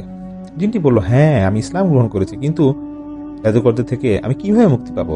আমি বললাম, এটা সহজ, তবে তোমাকে আমার কথা মানতে হবে। জিনটি বলল, ঠিক আছে। আমি বললাম, তুমি আমাকে বলো জাদু কোথায় রাখা হয়েছে? জিনটি উত্তর দিল তখন যে ঘরে মহিলাটি বাস করে সেই ঘরের আঙ্গিনায়, কিন্তু আমি নির্দিষ্ট স্থান নির্ণয় করতে পারবো না, কেননা সেখানে একটি জিনকে জাদুর হেফাজতের জন্য নিযুক্ত রাখা হয়েছে। আর যখনই সেই স্থানে কেউ জানতে পারে, তখন সেই জিনটি সেটাকে স্থানান্তরিত করে। তাই বললাম, তোমার এই জাদুকরের সাথে কতদিন ধরে সম্পর্ক? আমার সঠিক স্মরণ নেই যে জিন কি উত্তর দিয়েছিল, তবে এতটুকু মনে আছে যে সে 10 অথবা 20 বছর বলেছিল। সে আরো বলেছিল এর আগেও 3টি মহিলাকে আক্রমণ করেছে, আর সে 3 মহিলা সম্পর্কে ঘটনাও খুলে বলেছে। যখন তার কথা আমি নিশ্চিত হলাম, তখন বললাম, এবার আমি তোমাকে যে অস্ত্র দেওয়ার প্রতিশ্রুতি দিয়েছিলাম তা তুমি নিয়ে যাও। জিনটি তারপর বলল, সেটা কি? তখন আমি উত্তর দিলাম, তা হলো আয়াতুল কুরসি, যা কোরআনের আয়াত। যখনই তোমার কাছে কোনো জিন আসতে চাইবে তোমাকে আঘাত করার জন্য, তুমি সেই আয়াতুল কুরসি তেলাওয়াত করবে, তাহলে সেই জিন পালিয়ে যাবে।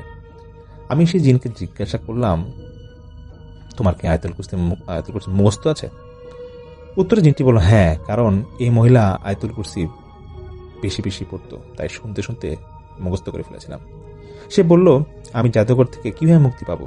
আমি বললাম, তুমি এই মহিলার দেহ থেকে বের হয়ে মক্কায় চলে যাও এবং সেখানে মুসলমান জিনদের সাথে বসবাস শুরু করো। জিনটি বলল, আমাকে কি আল্লাহ সত্যিই ক্ষমা করে দিবেন? কারণ আমি এই মহিলার প্রতি অনেক অন্যায় অত্যাচার করেছি এবং আরো 3 মহিলাকে অনেক কষ্ট দিয়েছি। আমি বললাম, তোমাকে আল্লাহ তাআলা অবশ্যই ক্ষমা করবেন। সূরা আজ-জুমারে আল্লাহ তাআলা বলেন, হে আমার বান্দাগণ, যারা পাপ করে নিজেদের উপর অত্যাচার করেছে, তোমরা আল্লাহর রহমত থেকে নিরাশ হও না, কারণ আল্লাহ তাআলা সমস্ত পাপ ক্ষমা করেন। নিশ্চয়ই আল্লাহ অতীব ক্ষমাশীল ও দয়ালু। আয়াত 53।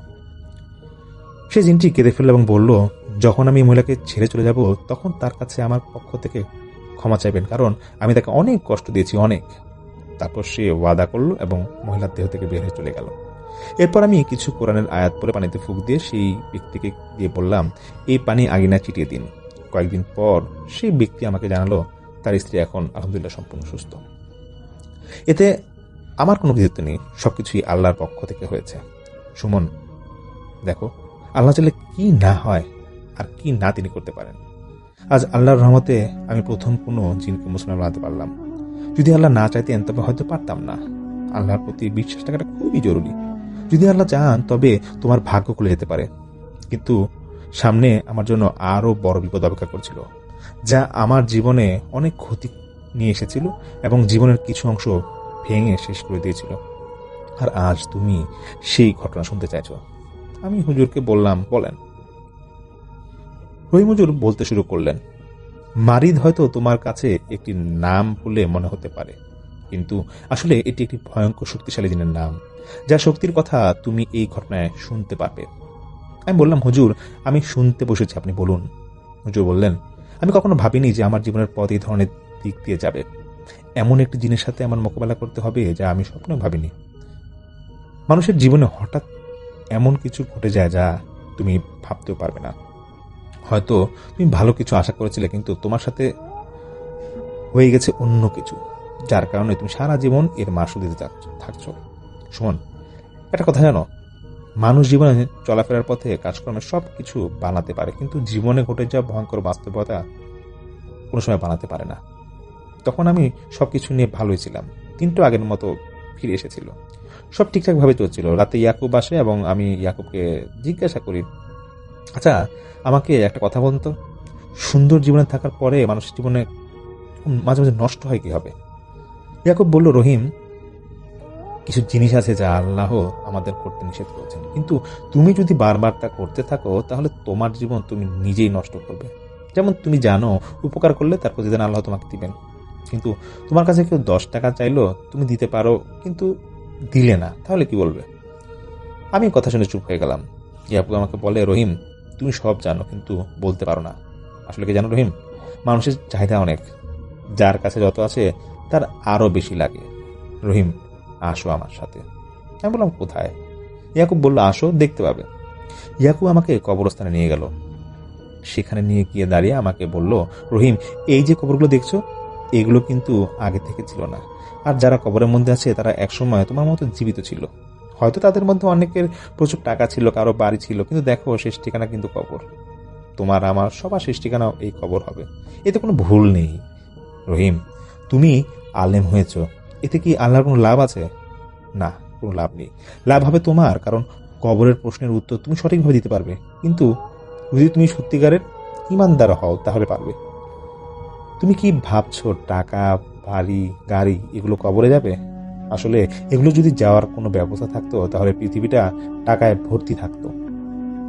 রহিম কিছুই যাবে না, এগুলা শুধু যাবে তোমার কোরআন পড়ার আমল, ভালো কাজের আমল, নামাজের আমল এবং অন্যের পাশে দাঁড়ানোর আমল।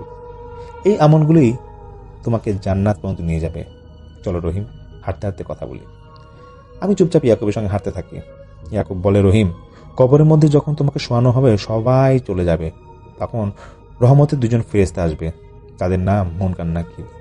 যদি তোমার ঈমান শক্তিশালী হয় তবে তুমি সহজ উত্তর দিতে পারবে। তবে উত্তর দেওয়ার আগে তুমি যে কোরআন তেলাওয়াত করেছিলে সেই কোরআন তোমার সামনে আসবে এবং তোমাকে হেফাজত করবে। তোমার ভালো কাজ, মা বাবার সেবা, তাদের দোয়া সবকিছু তোমাকে রক্ষা করবে। যদি আল্লাহর দয়া হয় তাহলে ভালো কাজের বিনিময়ে কোনো প্রশ্ন ছাড়াই তুমি জান্নাতে হাওয়া খেতে পারবে। আর যদি খারাপ কাজ নিয়ে যাও তাহলে এতটাই ভয়ঙ্কর শাস্তি থাকবে যা তুমি স্বপ্নেও ভাবতে পারোনি। তাই সময় থাকতে কবরের জন্য যা লাগবে সেই আমলগুলো তোমাকে করতে হবে। আমি মন দিয়ে সব শুনে মাথা নেড়ে হ্যাঁ জানাই। এর মধ্যেই আমার বাসার সামনে চলে আসি। ইয়াকুব আমার কাছ থেকে বিদায় নিয়ে চলে যায়। আমি রুমে গিয়ে ঘুমিয়ে পড়ি। পরের দিন রাতে ইয়াকুব আমার কাছে এসে বলে, রহিম আমি কিছুদিনের জন্য একটা কাজে যাচ্ছি, আসতে দেরিও হতে পারে, এর মধ্যে যা করো না কেন ভেবে চিন্তে কাজ করো, আর হ্যাঁ চোখ কান খোলা রেখে সবকিছু করবে। আমি আচ্ছা বলে ইয়াকুবকে বিদায় দিই। ইয়াকুব তখন চলে যায়। আমি আগের মতো বাচ্চাদের পরে এবং মাদ্রাসায় যাই। কিছুদিন এভাবে চলতে থাকে। হঠাৎ একদিন বিকালে আমার কাছে 2জন লোক আসে এবং আমাকে সালাম দিয়ে বলে, হুজুর আমরা খুব বিপদে পড়ে আপনার কাছে এসেছি, যদি আমাদের সাথে আপনি যান তাহলে খুব উপকার হবে। তাই আমি বললাম, কি হয়েছে আমাকে বলেন তো। তারা আমাকে বলে, হুজুর আমার ছোট বোনের উপর খারাপ জিনের আসর পড়েছে, 2 বছর ধরে পাগলামি করছে। আমার বোনকে কারোর সাথে রাখা যায় না, কেউ পাশে থাকলে তার গলা চেপে ধরে মেরে ফেলার চেষ্টা করে, না পারলে শরীরে খামচি দেয়, হাতের কাছে যেটা পায় সেটাই ছুঁড়ে মারে। লোকটি তার শরীরের জামা খুললে আমাকে দেখায়, তার শরীরে অনেক বড় বড় দাগ, ক্ষতের দাগ। আমি কিছু জিজ্ঞেস করার আগে সে বলে, হুজুর একদিন আমি আমার বোনের সাথেই ছিলাম, আমি নিচে ঘুমিয়েছিলাম, হঠাৎ করেই আমার বোন লাঠি দিয়ে আমাকে মারতে শুরু করে। আমি অবাক হয়ে যাই এটা দেখে যে আমার মতো একজন সুস্থ সবল পুরুষ মানুষ আমার ছোট বোনের সাথে আমি পারছিলাম না। আমার বোনের শরীরে মনে হয় অনেকজনের শক্তি একসাথে হয়েছে। আমি বোনের সাথে না পেরে বাইরে বের হয়ে যাই তখন। তা আমি সব শুনে বললাম, আচ্ছা সমস্যা শুরু কোথা থেকে, কবে থেকে বুঝতে পারলেন যে আপনার বোনের উপর সমস্যা? তারা বলল, হুজুর এই কথার উত্তর আমার বাবা দিতে পারবে, আপনি কি যাবেন আমাদের সাথে? আমি বললাম, হ্যাঁ আমি যাব, আমাকে 5 মিনিট সময় দিন। তা আমি রুমে গিয়ে আমার কিছু জিনিস নিয়ে তাদের সাথে সেই বাসায় চলে যাই। কিন্তু তারা 2জন ঠিকই বাসার ভেতরে চলে যায়, কিন্তু আমি ভিতরে যেতে পারছিলাম না, বাইরে দাঁড়িয়েছিলাম। জানি না কেন ভিতর থেকে তারা আমাকে ডাকছিল, কিন্তু আমি চাইলেও ভিতরে যেতে পারছিলাম না। আমি আশেপাশে ভালো করে তাকালাম, দেখি যে কোনো সমস্যা আছে কিনা। তেমন কিছু দেখতে পেলাম না। আবার যখন আমি বাসার ভেতরে পা রাখতে যাবো ঠিক তখন আমার পর কেউ কিছু ছুঁড়ে মারলো। কি ছুঁড়ে মারছে আমি সেই দিকে তাকালাম না, কোন দিক থেকে ছুঁড়ে মারছে এবং কে ছুঁড়ে মারছে সেই দিকে তাকালাম। এবার আমি দেখলাম তাদের বাসা থেকে কিছুটা দূরে একটা কলা গাছ আছে, সেখান থেকে একটা অদ্ভুত দর্শন ব্যক্তি আমার দিকে রাগের চোখে তাকিয়ে আছে। সম্ভবত সেই ছুটছে এগুলা, এজন্য আমি সেই ঘরে ঢুকতে পারছিলাম না। অদ্ভুত সেই ব্যক্তিটাকে দেখতে অনেকটা দেখা যায় কুকুরের বিড়াল শিয়াল মিশ্রণ এরকম একটা কিছু, মানে খুব ভয়ঙ্কর ছিল সেটা। তার চোখগুলো ছিল টকটকে লাল, যেন চোখ নয় রক্ত। দাঁতগুলো ছিল হাতির মতো বড় বড়, হাতির আঙ্গুলগুলোতে মাংস ছিল না, মানে হাতের আঙ্গুলগুলোতে এরকম মাংস ছিল না, হাড় বের হয়েছিল। শরীরে ছিল ছেঁড়া কাপড়। পায়ের কথা আর নাই বললাম আমি। সে আমাকে ইশারা দিয়ে কিছু বলতে চাইলো, কিন্তু আমি ঠিক বুঝতে পারলাম না। কিছুক্ষণ পরে তারা দুজন আমার সামনে এসে বলল, হুজুর কোনো সমস্যা? আমি বললাম না। এই বলে আমি সেই কলা গাছের দিকে তাকালাম, কিন্তু তাকে আর দেখতে পেলাম না। যখন আমি সেই ছুঁড়ে মারা জিনিসটার দিকে তাকাই, আমি দেখি সেটা একটা কুকুরের কাটা মাথা। তারা দুজনেও দেখে বেশ ভয় পেয়ে যায়। যাদের বাসায় আমি এসেছিলাম তাদের কথা বলছি। আমি তাদের সান্ত্বনা দিয়ে দোয়া পড়তে থাকি এবং নিজের শরীর হেফাজত করি। আল্লাহর নাম বলে বাসার ভিতরে পা দিতে যাই, আর কোনো সমস্যা আমার হয় না। আমি সেই বাসায় ঢুকে যাই। বাসায় ঢুকে আমি তসবিহটা বের করে দেখি সেটা বেশ ভালো গরম হয়ে গেছে। আমি আবার পকেটে রেখে দিই। আমি কিছু সূরা পড়তে থাকি, মনে মনে সূরা পড়তে থাকি এবং বাসার চারপাশে হাঁটতে থাকি। পুরোটা দেখে আমি তাদের মধ্যে একজনকে বলি, আপনার বোনকে কোথায় রেখেছেন এবং তার নাম কি? তাদের মধ্যে একজন আমাকে বলে, হুজুর আমার বোনকে শিকল দিয়ে বেঁধে রেখেছে এবং পাশের রুম বন্ধ করে রাখা অবস্থায় আছে। আপনি গিয়ে দেখুন, আমরা কেউ রুমে যেতে পারি না। আর হুজুর, হ্যাঁ, আমার বোনের নাম রূপা। আমি কথা শুনে সেই রুমের দিকে গেলাম। আর আমি বাইরে থেকে বুঝতে পারছিলাম যে এই রুমের আশেপাশে অনেক কিছু আছে, কারণ গরম হাওয়া, আমার একটা গরম বাতাস বা হাওয়া আমার শরীরে লাগছিল। কিন্তু হাওয়াটা গরম, বেগটা ছিল কিন্তু অন্যরকম।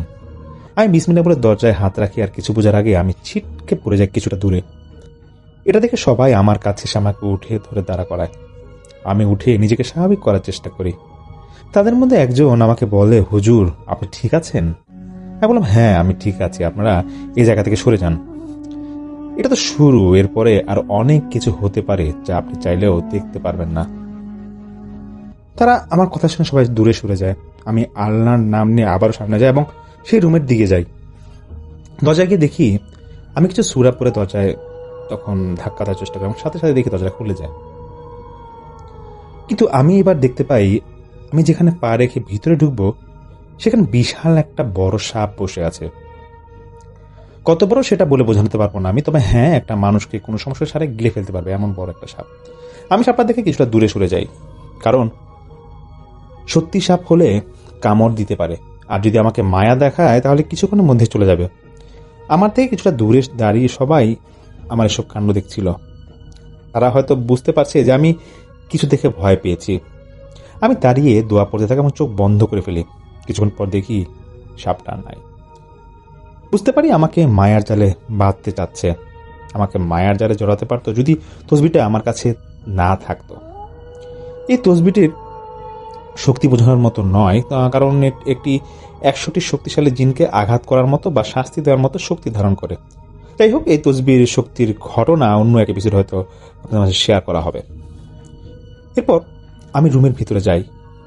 এমন অন্ধকার রুম থাকতে পারে যা আমি কোনোদিনও জানতাম না। রাত হলে পুরো দুনিয়া যতটা অন্ধকার হয় তার থেকে 3 গুণ বেশি অন্ধকার ছিল এই রুমের ভিতরে, তাও দিনের বেলায়। আমি কিছুই দেখতে পারছিলাম না।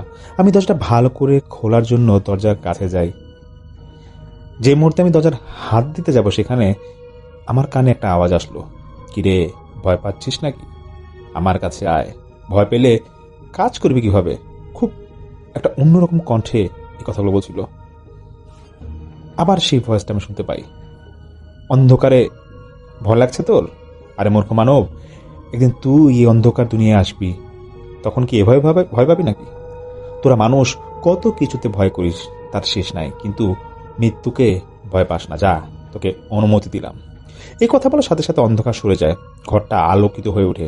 আমি তাকিয়ে রূপাকে দেখি আমার চোখের সামনে সে বসে আছে। তাকে দেখে চোখের পানি আমি থামাতে পারছিলাম না। আসলে আমি দেখছিলাম রূপার কঙ্কালের মতো একটা শরীর আমার সামনে বসে আছে। রূপার শরীরের জামা নিচ থেকে মনে হচ্ছে ঢিলাঢালা এবং খুলে যাচ্ছে এমন একটা অবস্থা। পুরো শরীরে 1 কেজি মাংস হবে কিনা সেটা নিয়ে আমি কনফিউজ ছিলাম, কিন্তু শরীরের হাড়গুলো একদম স্পষ্ট হয়ে যাচ্ছিল। আমি উপরে তাকে আল্লাহকে বলি, আল্লাহ, হে আমার প্রভু, কি অপরাধে এই মেয়েটাকে এত কষ্ট দিচ্ছ? তুমি পারো এই মেয়ের আগের জীবন ফিরিয়ে দিতে। এই কথা শুনে মেয়ের ভিতরে থাকা জিনটি জোরে হেসে ওঠে আর আমাকে ইশারা দিয়ে তার সামনে বসতে বলে। আমি জমজমের পানি বের করে আমার 2 হাতে হালকা ঢালি আর হাতটা ধোয়ার মতো করে ধুয়ে নিয়ে আবার সামনে গিয়ে বসি। আর কিছু বলতে যাব তার আগে সেই জিনটি বলে, আমি এই মেয়েকে কেন ধরেছি তা জানতে চাস, তাই তো? আমি কিছু না বলে আমার কাজের জিনিস রাখি, যে ব্যাগটা সেখানে ছিল, মানে কাজের জন্য সেখান থেকে আমার ব্যাগগুলো থেকে নিয়ে রাখি। সেখানে একটা চাকু ছিল, একটা চাকু বের করে মেয়েটার চারপাশে গোল করে একটা দাগ টেনে দিই, আর জিনটা এটা দেখে হাসতে থাকে।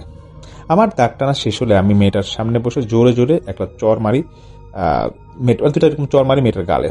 আসলে চরটা আমি মেয়েটাকে মারছি দেখি, কিন্তু ব্যথা পাচ্ছিল সে জিনটা। আমার হাতের চর খেয়ে জিনটি খুব রেগে যায় আর আমাকে মারার জন্য তেড়ে আসতে চায়, কিন্তু পারে না।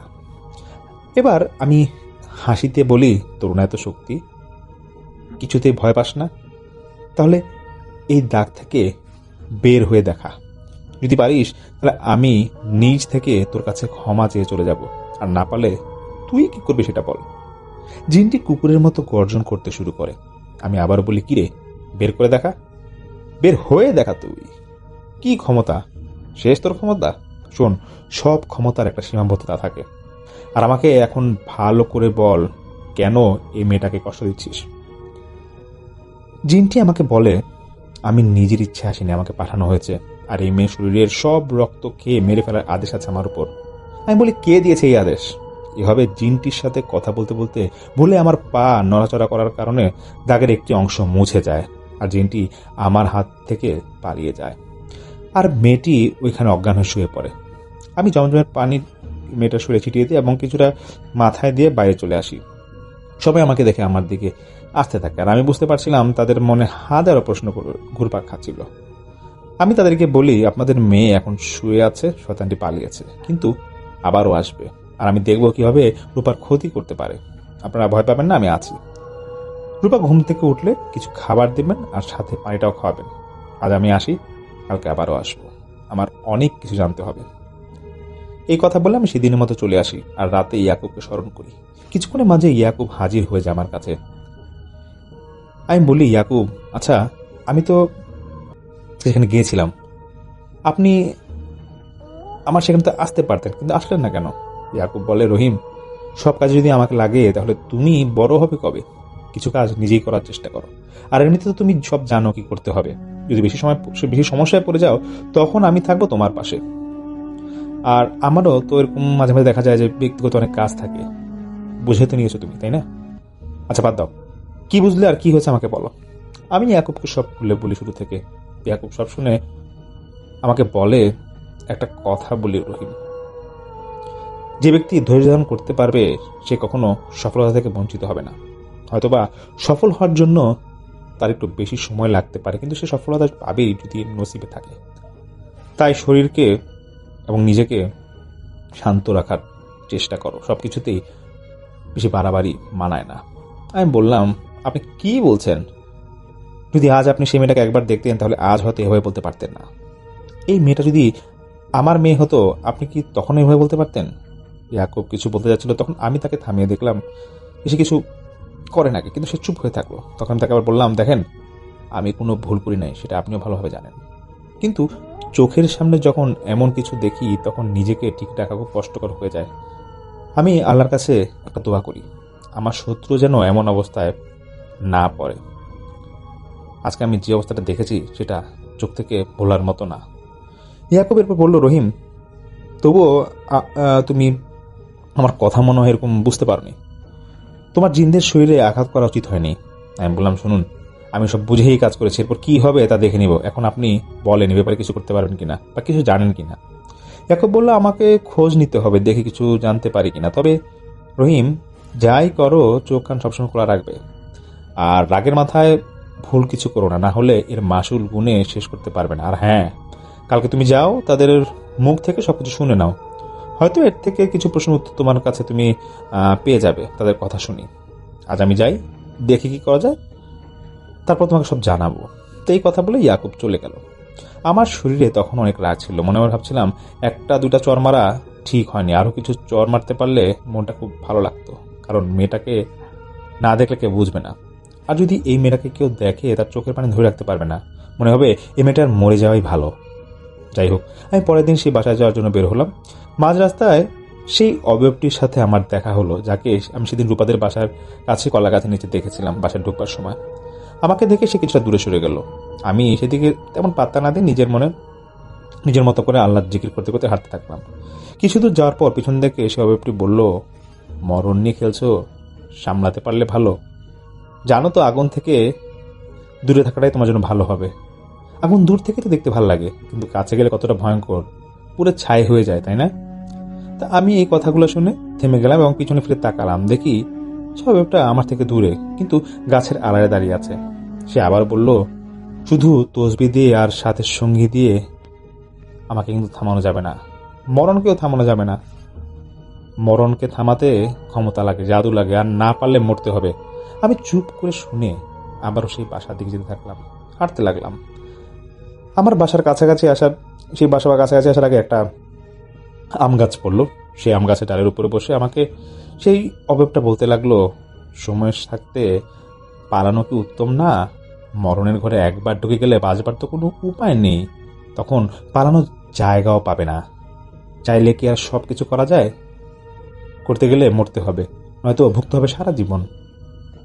আমি এত কিছু শোনার পরও একটা কথার উত্তর দিলাম না, কারণ আমি জানি এই খবিশের সাথে কথা বলে কোনো লাভ নেই, বরং আমার সমস্যা বাড়বে, মাথা গরম হয়ে যাবে, আমার আমলের ক্ষতি হবে।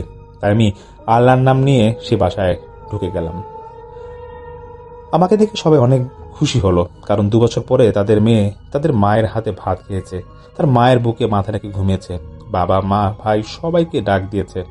আমি শুনে অনেক খুশি হয়েছি। আর আমি রূপার কাছে জিজ্ঞেস করলাম, এই 2 বছরে যা যা ঘটেছে বা হয়েছে তুমি কিছু জানো? রূপা আমাকে বলল, আপনি কে? আপনাকে তো ঠিক চিনতে পারছি না। আমি অবাক হইনি, কারণ আমি বুঝতে পারছিলাম সেদিন রূপারও হুঁশ ছিল না। রূপার মা পরিচয় করে দিল, আমার ব্যাপারে সবকিছু বলল। আমি আবার জিজ্ঞেস করলাম, 2 বছরের মধ্যে যা যা হয়েছে মনে আছে তোমার? রূপা আমাকে বলল, হুজুর আমার কিছুই মনে নাই। আমার মনে হলো আমি রাতে ঘুমিয়েছি আর সকালে উঠলাম। আমি মনে মনে ভাবছিলাম, সত্যটা খুব চালাকির সাথে এই কাজ করে গেছে। আমি রূপাকে নিয়ে বসলাম আর কিছু কাজ করে বোঝার চেষ্টা করলাম রূপার শরীরে জিন চালান দেওয়া হয়েছে কিনা, কিন্তু দেখি না, এমন কিছু নেই। আবার দেখার বা বোঝার চেষ্টা করলাম কেউ কালো জাদু করেছে কিনা, কিন্তু দেখলাম কালো জাদুর কোনো প্রভাব নেই বা করা হয়নি। আমার মতো করে কিছুক্ষণ দেখে বাইরে চলে এলাম আর রূপার বাবাকে ডাক দিয়ে নিয়ে তার বাসার পিছনে একটা জায়গায় বসি। আর আমি বলি, আপনার মেয়ে মানে রূপার শরীরে কেউ জিন চালান করেনি বা কেউ কালো জাদু এরকম করেনি, আমি মোটামুটি তা বুঝে গিয়েছি। তো রূপার বাবা বলল, হুজুর আমি এটা কিছু বুঝতে পারছি না। তাই আমি বললাম, তাহলে সমস্যা শুরু কোথা থেকে, আমাকে একটু বলুন তো, কিছু বাদ দিবেন না। আর হ্যাঁ, একটা কথা মনে রাখবেন, আপনি যদি সত্যিটা বলেন আল্লাহ একটা সমাধান দিবে নিশ্চয়ই, কিন্তু মিথ্যা কিছু বললে সমস্যা রূপার হবে, আমার না। তাই আশা করব যতটুকু দেখেছেন বা জানেন সবটাই সত্যি আমাকে বলবেন। রূপার বাবা আমাকে বলতে শুরু করলেন, রহিম ভাই, একটা এই সমস্যাটা আমাদের পরিবারে আগে কারোর সাথে হয়নি, এই প্রথম আমার মেয়ের সাথে ঘটেছে। আমার মেয়েটা খুব ভালো, পর্দা করে চলে, নামাজ পড়ে আর পড়াশোনা করে, এর বাইরে কোনো সময় আমরা খারাপ কিছু দেখিনি। যেদিন থেকে সমস্যাটা শুরু হলো সেদিন সকাল থেকেই আমার মেয়েটা অন্যরকম আচরণ করে থাকে। শরীরে ঠিকমতো জামা রাখে না, অনেক জোরে জোরে আওয়াজ করে কথা বলে, কাউকে কাছে পেলে মারে আর হাতের কাছে যা পায় সেটা ছুঁড়ে মারে। আমরা বিষয়টা তেমন গুরুত্ব দিইনি, কারণ মেয়ে মানুষের রাগ হলে এমনটা করতে পারে, এটা অস্বাভাবিক কিছু ছিল না। আমরা ভাবলাম হয়তো রূপা কোনো বিষয় নিয়ে রেগে আছে।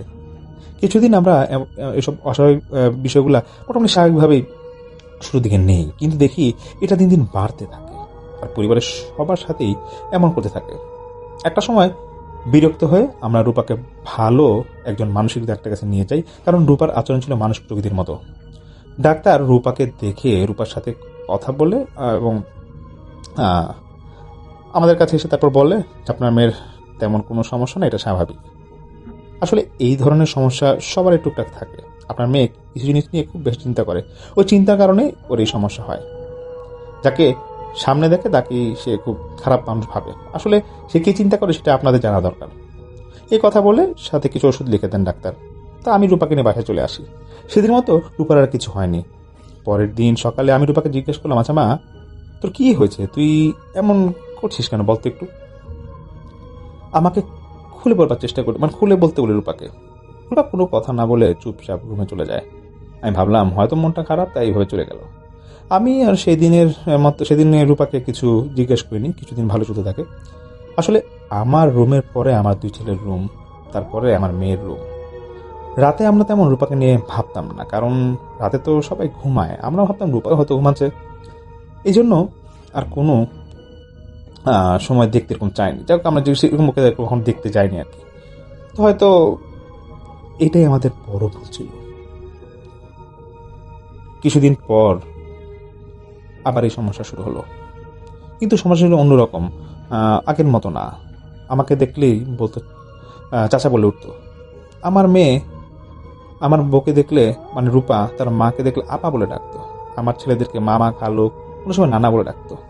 আমি আবার সেই ডাক্তারের কাছে যাই, সব জানাই। ডাক্তার সব শুনে বললেন রূপাকে মেন্টাল হসপিটালে নিয়ে যেতে। আমি ডাক্তারদের সাথে কথা শুনে রূপাকে বাসায় নিয়ে আসি। এসব কথা শুনে রূপার মা আমার সাথে অনেক রাগারাগি করে, কারণ তিনি কোনোভাবে মানতে পারছিলেন না যে রূপা পাগল হয়ে গিয়েছে। আমি রূপার মাকে শান্ত করে বলি, রূপাকে শুধু দেখাতে নিয়ে যাচ্ছি সেই হসপিটালে, ওখানে রেখে আসবো না।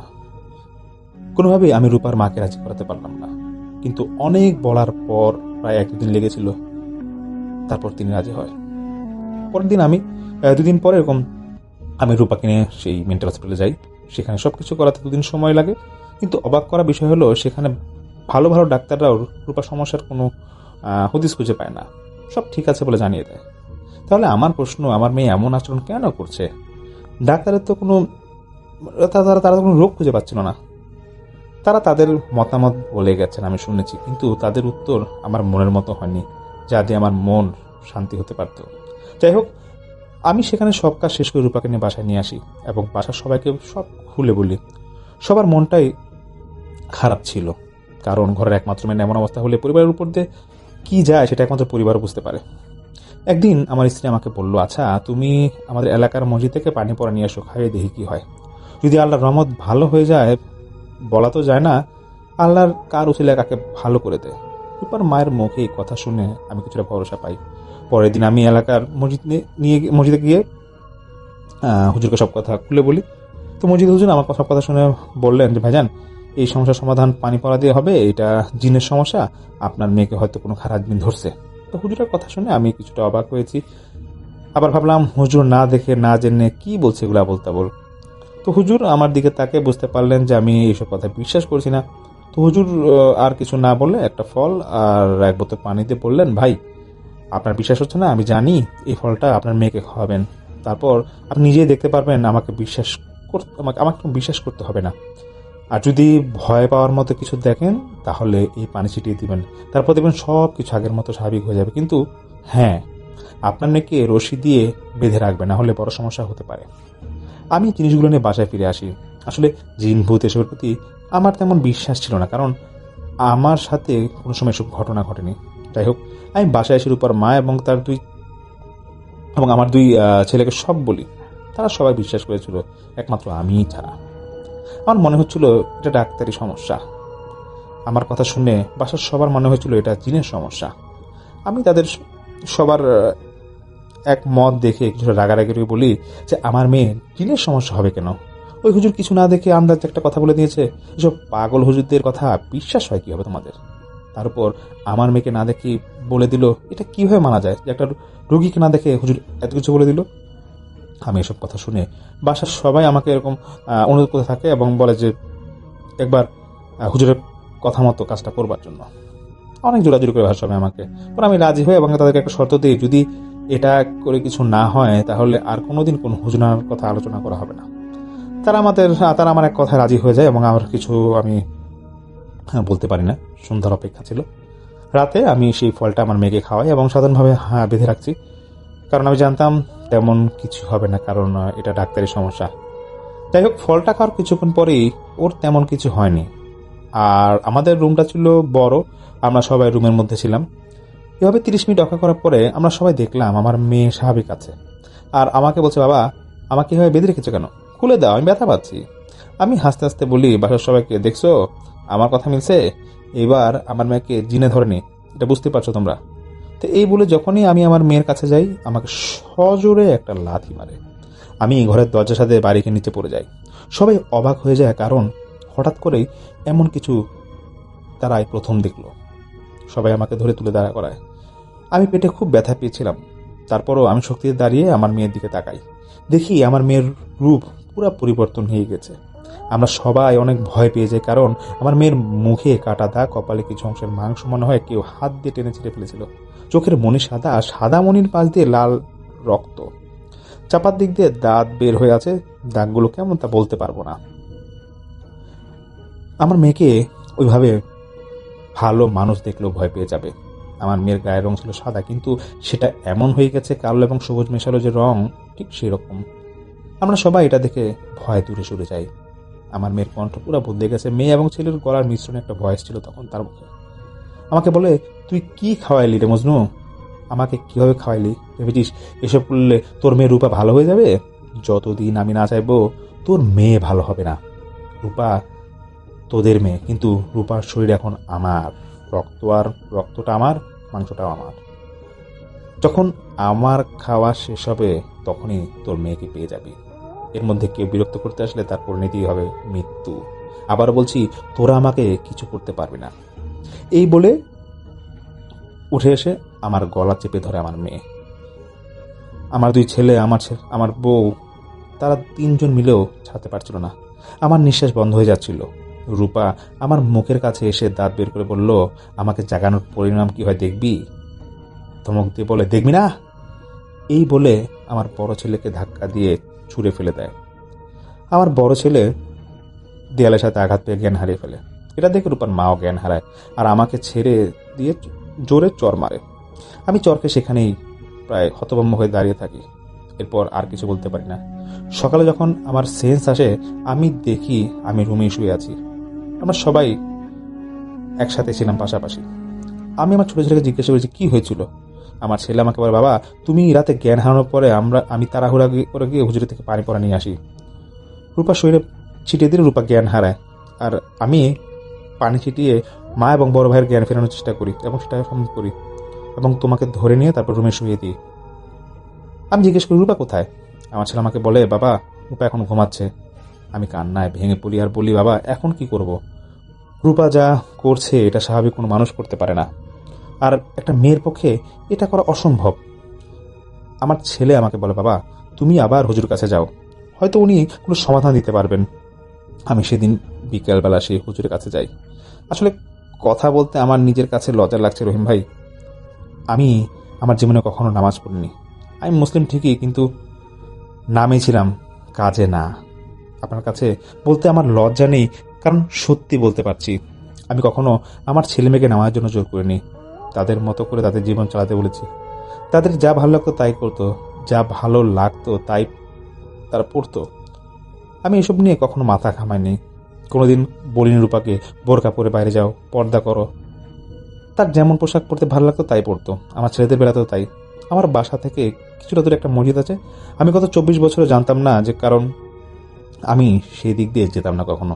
কানে আজানের শব্দ এলো, আমি টিভি ছেড়ে গান বা অন্য নাটক সিনেমা দেখতাম খুব জোরে সাউন্ড দিয়ে। আজানের যেন যখন আজান যেন আমার কানে আসতে না পারে, কারণ এটা আমার কাছে বিরক্ত লাগতো। কোথাও মাহফিল হলে সেই দিক দিয়ে যেতাম না।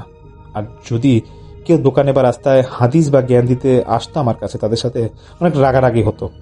বলতে পারেন এ নিয়ে মারামারিও করেছি আমি ভুলে গিয়েছিলাম আমার বয়স শেষের দিকে। আমাকে একদিন এই দুনিয়া ছেড়ে চলে যেতে হবে। আমাকে একদিন সবাই ভুলে যাবে, দুনিয়া সব কিছু পড়ে থাকবে, এভাবেই চলবে, শুধু আমি থাকবো না। যাই হোক, আমি সেদিন প্রথম মন থেকে হুজুরের জন্যই মসজিদের বাইরে অপেক্ষা করতে থাকি। একসময় মসজিদের কিছু মানুষ আমাকে দেখে খুব অবাক হয়, কারণ কিছু মানুষ জানতো যে আমি নামাজ কালাম পড়তাম না এই বয়স পরেও। তো মানুষ আমাকে দেখে হাসাহাসি করে।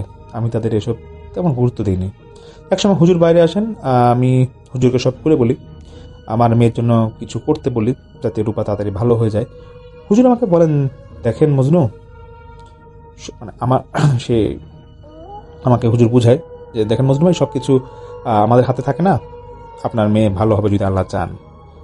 আর আমার যতটুকু করার ছিল আমি করেছি। আমি শুধু আল্লাহর কাছে দোয়া করি যাতে মেয়েটা সুস্থ হয়ে যেত, কারণ এইসব কাজ করতে আমি বেশ ভালোবাসি। এর বাইরে জিনের কাজ আমি করি না।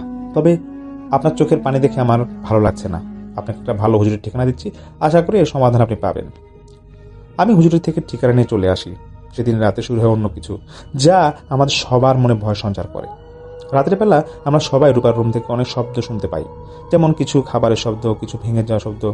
প্রথম দিন এসব কিছু হওয়ার পরে আমরা সবাই এক রুমে থাকতাম, শুধু রূপা ছাড়া, কারণ রূপার ঘরে রূপাকে একা দরজা বন্ধ করে রাখতাম। রূপার রুম থেকে শব্দ শুনে আমরা সবাই রূপার রুমে যাই দেখার জন্য আসলে সমস্যা কি। রূপার দরজার কাছে গিয়ে যখন দরজা খুলে দেখি এক সাপ, কত বড় হবে জানি না, সাপটা নিজের শরীর পেঁচিয়ে পুরো দরজা বন্ধ করে রেখেছে। বুঝতে পারছেন কত বড় সাপ, আমাদের দেখে কামড় ভঙ্গি করছে, কাছে গেলেই কামড় দেবে এমন একটা অবস্থা। আমরা ভয় কেউ কাছে যায় না, দূরে দাঁড়িয়ে থাকি। আর ভেতর থেকে জোরে জোরে হাসির শব্দ আসে আর বলে, যারা সামান্য সাপ দেখে ভয় পায় তারা আর কিভাবে মায়ার খেলা বুঝবে? তাদের তো মরে যাওয়া উচিত, কিন্তু না, এভাবে মূল্য হবে না। আর এই কারণে তাদের মরতে হবে আমার হাতে। আমি মারবো তাদের, কিন্তু এখন না, সময় এলে এমনভাবে তাদের এক এক করে মারবো যে মৃত্যুও ভয় পেয়ে যাবে। এই কথা শুনে আমরা আরো ভয় পেয়ে যাই। এটা থেকে রুম থেকে আওয়াজ আসে, এটুকুতেই শেষ? সামান্য কিছুতে এত ভয় পেলে সামনে যখন তোদের ছেলে বউ সবাইকে মারবো তখন কি করবি? এখন আমাকে জ্বালাস না। আমরা রুমে ঢোকার সাহস পাই না, সেই রাতটা কোনোভাবেই কাটাই। পরের দিন সকালে আমি হুজুরের দেওয়া ঠিকানায় আরেক হুজুরের বাসায় যাই। সেখানে গিয়ে দেখি অনেক ভিড়, অনেক কষ্ট করে আমরা সিরিয়াল দিয়ে সেখানে ঢুকি। আমি হুজুরের সামনে বসে আমার মেয়ের ব্যাপারে সবকিছু খুলে বলি। হুজুর সব শুনে আমাকে বলেন, মজনু ভাই, আপনার মেয়ের উপর অনেক বড় সমস্যা বেঁধেছে। এটা করা আমাদের পক্ষে বা আমার পক্ষে সম্ভব হবে কিনা জানি না, কিন্তু আমি চেষ্টা করব। তাই বললাম, তাহলে হুজুর আমার সাথে আমার বাসায় আসেন। হুজুর বললেন, এইভাবে তো যাওয়া যাবে না, আগে কিছু বিষয় ঠিক করি, যদি আপনি রাজি থাকেন তারপর যাব। আমি হুজুরকে বললাম, ঠিক বুঝলাম না। হুজুর বললেন, আপনার মেয়েকে যদি ভালো করতে পারি তাহলে আমাকে 50,000 টাকা দিতে হবে, আপনার বাসায় যাওয়ার আগে 25,000, আর কাজ শেষে বাকিটা। আমি হুজুরের মুখ থেকে এই কথা শুনে অনেক অবাক হয়ে যায়, কারণ আমার বিপদের সময় তিনি টাকা দাবি করছেন। হায় রে দুনিয়া, হুজুররাও এমন হতে পারে, আমার জানা ছিল না। কিন্তু কোনো উপায় ছিল না। আমি হুজুরকে জিজ্ঞাসা করি, যদি আমার মেয়েকে ভালো করতে না পারেন তখন কি হবে? হুজুর বললেন, যদি ভালো না হয় তাহলে 25,000 থেকে 15,000 টাকা ফেরত পাবেন, বাকিটা আমার কাজের পারিশ্রমিক। আমার আর কিছু বলা ছিল না।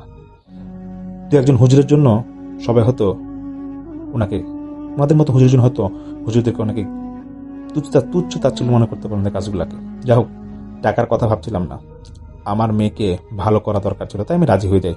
হুজুর আমাকে বলেন, আজ আমি যেতে পারবো না, কালকে বিকালে আমাকে এসে নিয়ে যাবেন। আর হ্যাঁ, আমি কিন্তু হেঁটে যাব না, রিক্সা যেতে পারবো না, মানে একটা গাড়ি নিয়ে আসবেন যাতে আমার যেতে সুবিধা হয়।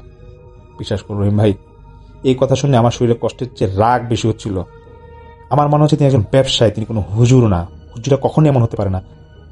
আমি প্রথম ওনার কাছে সেরকম ভুক্তভোগী শিকার হচ্ছে মনে হচ্ছে। আমার 2 ছেলে আমাকে ধরে রাখছিল যাতে আমি কোনো খারাপ কিছু না করি। আমি খুব কষ্টে নিজেকে সামনে রাখি আর চুপচাপ বাসায় ফিরে আসি। পরের দিন হুজুরের কথা অনুযায়ী আমি গাড়ি নিয়ে যাই আর 25,000 টাকা নিয়ে যাই, কারণ আমার কাছে টাকার অভাব ছিল না। হুজুর টাকাগুলো হাতে নিয়ে ভালো করে গুনে নিলেন, আর মনে হচ্ছিল এটা কোনো ভালো হুজুর না, ভণ্ড হুজুর, টাকা নেওয়ার ধান্দা করছে সে। যাই হোক, আমি তাকে আসলে ভাবে বুঝতে পারছিলাম না। আমি এটা মনে মনে ভাবতে থাকি। যাই হোক, হুজুরকে আমি আমার বাসায় নিয়ে আসি। হুজুর আমাকে বলেন যে রূপাকে বাইরে নিয়ে আসুন আর সবাই তাকে ধরে রাখবেন। আমি হুজুরের কথা মতো রূপাকে জোর করে ধরে বাইরে নিয়ে আসি। সাথে আমার 2 ছেলে ছিল। আমি দেখলাম হুজুর মাটির মধ্যে কিছু একটা আঁকছেন, আর এক পাশে রূপা আর এক পাশে হুজুর বসে আছেন। তারপর আমরা দেখলাম হুজুর তার মতো করে কি যেন পড়ছেন আর মাটিতে ফু দিচ্ছেন। কিছুক্ষণ পরে রূপার ভয়েস চেঞ্জ হয়ে যায়। রূপা হুজুরের দিকে তাকিয়ে বলে, কি রে লোভী, এখানে কেন আসলি, টাকা কামাইতে? বলে হাসতে থাকে। হুজুর বলেন, তুই এই মেয়েকে ধরলি কেন? এই পরিবারে এরকম কষ্ট দিচ্ছিস কেন? চিন্টি বলে, তোর কাছে এইটার উত্তর দিতে হবে নাকি? হ্যাঁ, তুই তো ভণ্ড, তুই তো মানুষের সাথে টাকা খাস, তোর কাছে বলে কি হবে? তুই তো টাকা ছাড়া মানুষের কাছেই যাস না, ব্যবসা বানিয়ে ফেলেছিস এটাকে। তুই কি মনে করিস তোর ব্যাপারে কিছুই জানি না? আমি ভালোভাবে বলছি, এসব হুজুরগিরি বাদ দিয়ে চলে যা, না হলে এমন কিছু করবো আর বলবো শরীরে হাত দেওয়ার আগেই মরে যাবি। হুজুর জিনটিকে বলে, কি বলবি আমার নামে বল, আমি শুনতে চাই। জিনটি শুধু বলল, আনোয়ারার কথা বলবো নাকি? আমি দেখলাম হুজুরের নামটা শুনে অনেক ভয় পেয়ে যায় আর হুজুরের শরীর কাঁপতে থাকে। জিনটি হাসতে হাসতে বলে, আরে ভিতরে যাব নাকি, আরো বলবো? হুজুর কিছু না বলে ওই জায়গা থেকে উঠে যান আর আমার হাতে 25,000 টাকা দিয়ে বলেন, ভাই এই কাজ আমার দ্বারা হবে না, আপনার সব টাকা আপনি রাখেন, অন্য কাউকে দেখান। এই কথা বলে হুজুর তাড়াতাড়ি করে আমার বাসা থেকে বেরিয়ে যান। আসলে কে আনোয়ারা আমি জানি না, আমি কিছু বুঝতে পারছিলাম না। রূপার ভিতরে জিনটি হাসতে হাসতে উঠে যায় আর আমাকে দেখে বলে, বুঝলি না তো কিছু, আরও বুঝবি না।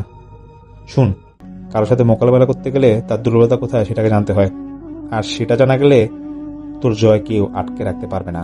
সব মায়ের খেলা, বুঝলেই অনেক কিছু বুঝবি, না বুঝলে মরণে পিছু হাঁটতে হবে। এই কথা বলে রূপা তার রুমে একা একাই চলে যায়। আমি খুব চিন্তায় পড়ে যাই, কি হচ্ছে আমার সাথে এগুলো ভেবে। কোথায় গেলে কি করলে আমার মেয়েকে ভালো করতে পারবো কিছু বুঝতে পারছিলাম না। একদিন বিকেলবেলা আমার বাসায় দুইটা পাগল আসে আর আমার বউকে ডাক দিয়ে বলে, মা আমাদের কিছু খেতে দিবি, আমরা অনেকদিন ধরে কিছু খাই না। তা আমার বউ আমার মতো এরকম ছিল না, তার মনটা ছিল মায়ে ভরপুর। কারো কষ্ট দেখলে সে চেষ্টা করতো ভালো কিছু করার। আর আমার বউ রূপাকে নামাজ এবং আল্লাহ নবীর ব্যাপারে বুঝিয়েছিল, হাদিস শুনিয়ে নামাজ পড়ার জন্য গুরুত্ব দিত। আমি জানতাম না, পরে কিন্তু কোনোভাবে জানতে পারি। আসলে আমার বউয়ের কথায় আমি কখনো গুরুত্ব দিইনি, নামাজের কথা বলে রাগারাগি করতাম, এমনকি মাঝে মাঝে শরীরে হাত তুলতাম।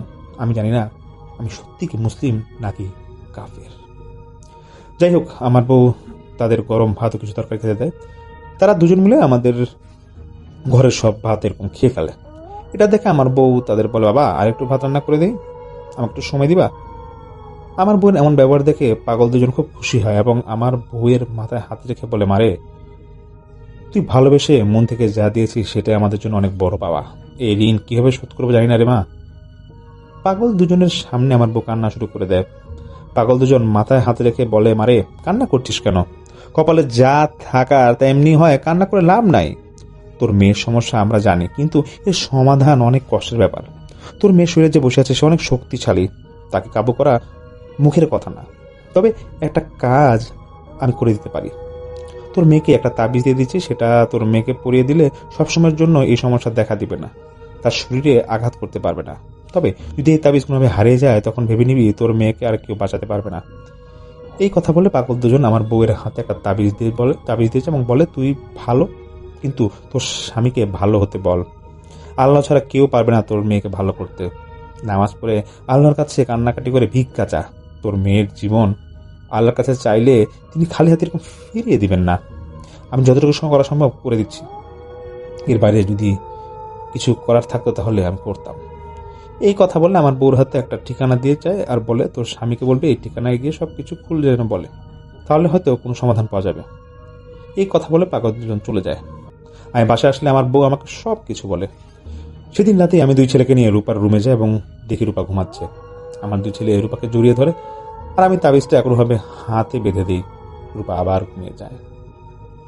পরের দিন থেকে আমার মেয়ে সারাদিন স্বাভাবিক থাকতো, তবে রাতে শুরু করতো অস্বাভাবিক আচরণ। আমরা বাইরে দাঁড়িয়ে সব শুনতাম, কিন্তু রুমের ভিতরে যাওয়ার সাহস আমাদের কারোর ছিল না। পরের দিন সকালে রূপাকে জিজ্ঞাসা করলে সে বলে তার কিছু মনে নেই, আর আমরা নাকি রূপার ব্যাপারে এসব মিথ্যা বলেছি। এই কথা বলে রূপা তার রুমে চলে যায়। কিছুদিন এভাবে ভালোই চলতে থাকে, আমারও মাথার টেনশন কমে যায়। কিন্তু এই ভালোটা ছিল সামান্য কদিনের জন্য। একদিন রূপা দিনের বেলা ঘরের সামনে মাথা ঘুরে পড়ে যায়। আমার বউ আমাকে ফোন দিয়ে সব বলে। আমি তাড়াতাড়ি বাসায় চলে আসি। আমার বউ আমাকে বলে রূপার হাতের তাবিজটা নেই। এই কথা শুনে আমি রূপার মায়ের সাথে খুব রাগারাগি করি। রূপা যখন হুঁশ আসে তখন আমি জিজ্ঞাসা করি, তাবিজ কোথায় হারিয়েছ? রূপা কিছু মনে করতে পারে না। কিছুক্ষণ পর হঠাৎ করে রূপা প্রচন্ড যন্ত্রণায় ছটফট করতে থাকে। তার শরীর মোচড়ে উঠে। শুয়ে থাকা অবস্থায় রূপা সাপের মতো মোচাতে থাকে। এটা দেখে আমরা দূরে সরে যাই এবং দেখি রূপার শরীর সাপের মতো বাঁকা হয়ে গেছে। আমরা সবাই খুব ভয় পেয়ে যাই। এর মধ্যে পাগলদের দেওয়ার ঠিকানার কথা সবাই ভুলেও গিয়েছিল। রূপা শুয়ে শুয়ে কাঁদতে থাকে। সেই কান্না ছিল খুব কষ্টের কান্না। আমি একজন বাবা, তাই বুঝতে পারি, কিন্তু তখন আমার করার মতো কিছুই ছিল না। কিছুক্ষণ পর রূপা বিছানার সব কিছু এলোমেলো করে দেয় এবং উল্টো হয়ে শুয়ে থাকে। পা বাঁকা, হাত বাঁকা, মাথা সোজা, কিন্তু শরীরটা সাপের মতো বাঁকা হয়ে আছে। আমার ছোট ছেলের হঠাৎ কিছু মনে পড়লো। সে দৌড়ে কোথায় যেন যায় এবং পানির বোতল নিয়ে আসে। আমি বোতল দেখে বুঝলাম এটা প্রথম হুজুরের দেওয়া পানি পড়ার বোতল। আমার ছোট ছেলে তাড়াতাড়ি রূপার শরীরে পানি ছিটিয়ে দেয়। সাথে সাথেই রূপা স্বাভাবিক হয়ে যায়, সোজা হয়ে পড়ে। কিন্তু তার শরীর আগের মতো হয় না, যেমন বাঁকা ছিল তেমনই। এটা দেখে আমরা এরকম কান্না করতে থাকি, রুম থেকে বেরিয়ে আসি। আমার স্ত্রী হঠাৎ করে পাগলের ঠিকানার কথা মনে করে। আমাকে সেখানে যেতে বলে, আর আমি রাজি হয়ে পরের দিন যাওয়ার চিন্তা করি। সেই রাতে আমার হঠাৎ ঘুম ভেঙে যায়। আমাদের টয়লেটটা ছিল বাইরে। আমি বের হই, কিন্তু বের হয়ে যা দেখি তা দেখার পর আমি নিজেই জ্ঞান হারানোর মতো অবস্থা হয়ে যায় আমার, এবং আমি জ্ঞান হারাই। দেখি রূপার রুমের সামনে হাজারো সাপ বসে আছে এবং তারা পাহারা দিচ্ছিল তাকে। কিন্তু একটা জিনিস আমি দেখি, যদিও তাদের শরীর সাপের মতো, কিন্তু মাথাটা অন্যরকম। শরীরটা সাপের মতো হলেও মাথাটা কোনো পশুর মতো। তবে আমি বুঝতে পারিনি মাথাটা কোন পশুর মতো। আমি এটা দেখে সেখানেই এজন্য অজ্ঞান হয়ে যাই। আমার যখন হুঁশ আসে তখন আমি নিজের রুমে ছিলাম। আমার বউ আমাকে জিজ্ঞাসা করে কি হয়েছিল। আমি সব বলে বলি। সব শুনে তারা আমাকে বলে, কই, আমরা তো কিছু দেখতে পাইনি। তুমি ঘরের বাইরে জ্ঞান হারানোর অবস্থায় পড়েছিলে, সেখান থেকে আমরা তোমাকে নিয়ে আসি। আমি একবার ভাবলাম তাহলে কি এটা স্বপ্ন দেখেছি, কিন্তু স্বপ্ন দেখলে বাইরে পড়ে থাকবো কিভাবে? মাথায় কিছু কাজ করছিল না। পরের দিন আমি পাগলের দেওয়ার ঠিকানা অনুযায়ী একটা হুজুরের বাসায় যাই। তার পা রাখার সাথে সাথে আমি নিজের মনে একটা আলাদা শান্তি অনুভব করি। আমি দেখলাম হুজুরের চেহারাটা অনেক সুন্দর, সাদার এই সুন্দর জুব্বা করে তিনি বের হলো আর আমাদের দেখে সালাম দিল। আমি চুপ হয়েছিলাম। আমি আমার মতো উত্তর দিলাম, কিন্তু আমি দেখলাম আমার উত্তরে সে খুশি না।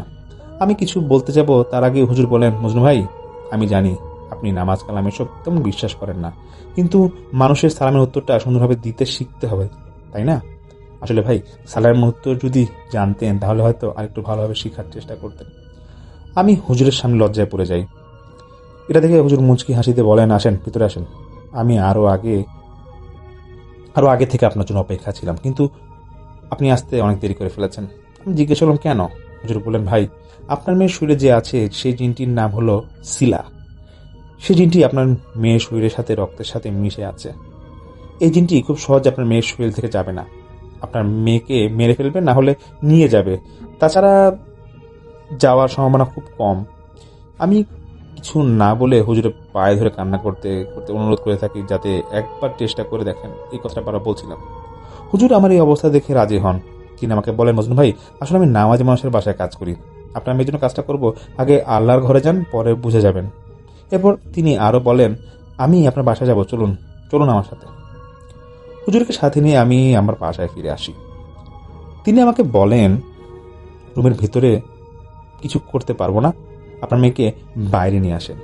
যখন হুজুর আমাদের বাসায় পা রাখেন তখন সবাই যেন এক অদ্ভুত শান্তি অনুভব করছিলাম। আমরা রূপাকে বাইরে নিয়ে আসি আর হুজুর নিজের মতো কিছু পড়তে থাকেন। রূপার মা হুজুরকে বসানোর জন্য একটি পার্টি দেন, সেখানে তিনি বসে তার নিজের কাজের জিনিসগুলো বের করেন। তো রূপা এতদিন ধরে একইভাবে শুয়ে থাকতো, কিছু খেত না, কারোর সাথে কথা বলতো না। আর রূপাকে হুজুরের সামনে নিয়ে আমরা শুইয়ে দিই। তখন আমরা সবাই সামনে ছিলাম। হুজুর তার মতো কিছু করার আগে আমাদের দূরে থাকতে বলেন একটু, কারণ তা না হলে বিপদ ঘটতে পারে। আমরা সবাই কিছুটা দূরে সরে যাই। হুজুর রূপার শরীরে কিছু একটা ছিটিয়ে দেন, সাথে সাথে রূপা উঠে বসে এবং হুজুরের দিকে ভয়ঙ্করভাবে তাকায়। কিছুক্ষণ পর রূপা এত জোরে চিৎকার করে যে আমাদের কান ফেটে যাওয়ার মতো উপক্রম হয়।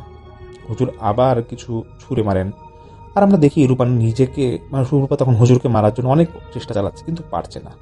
হুজুর হেসে বলেন, এত সহজে আমাকে মারতে পারবে না। তোর মতো শয়তানের এত শক্তি নেই যে আমাকে মারবে, আমার শরীরে হাত দিবে। এখন ভালো ভালো বল, এই মেয়েকে জ্বালাচ্ছিস কেন?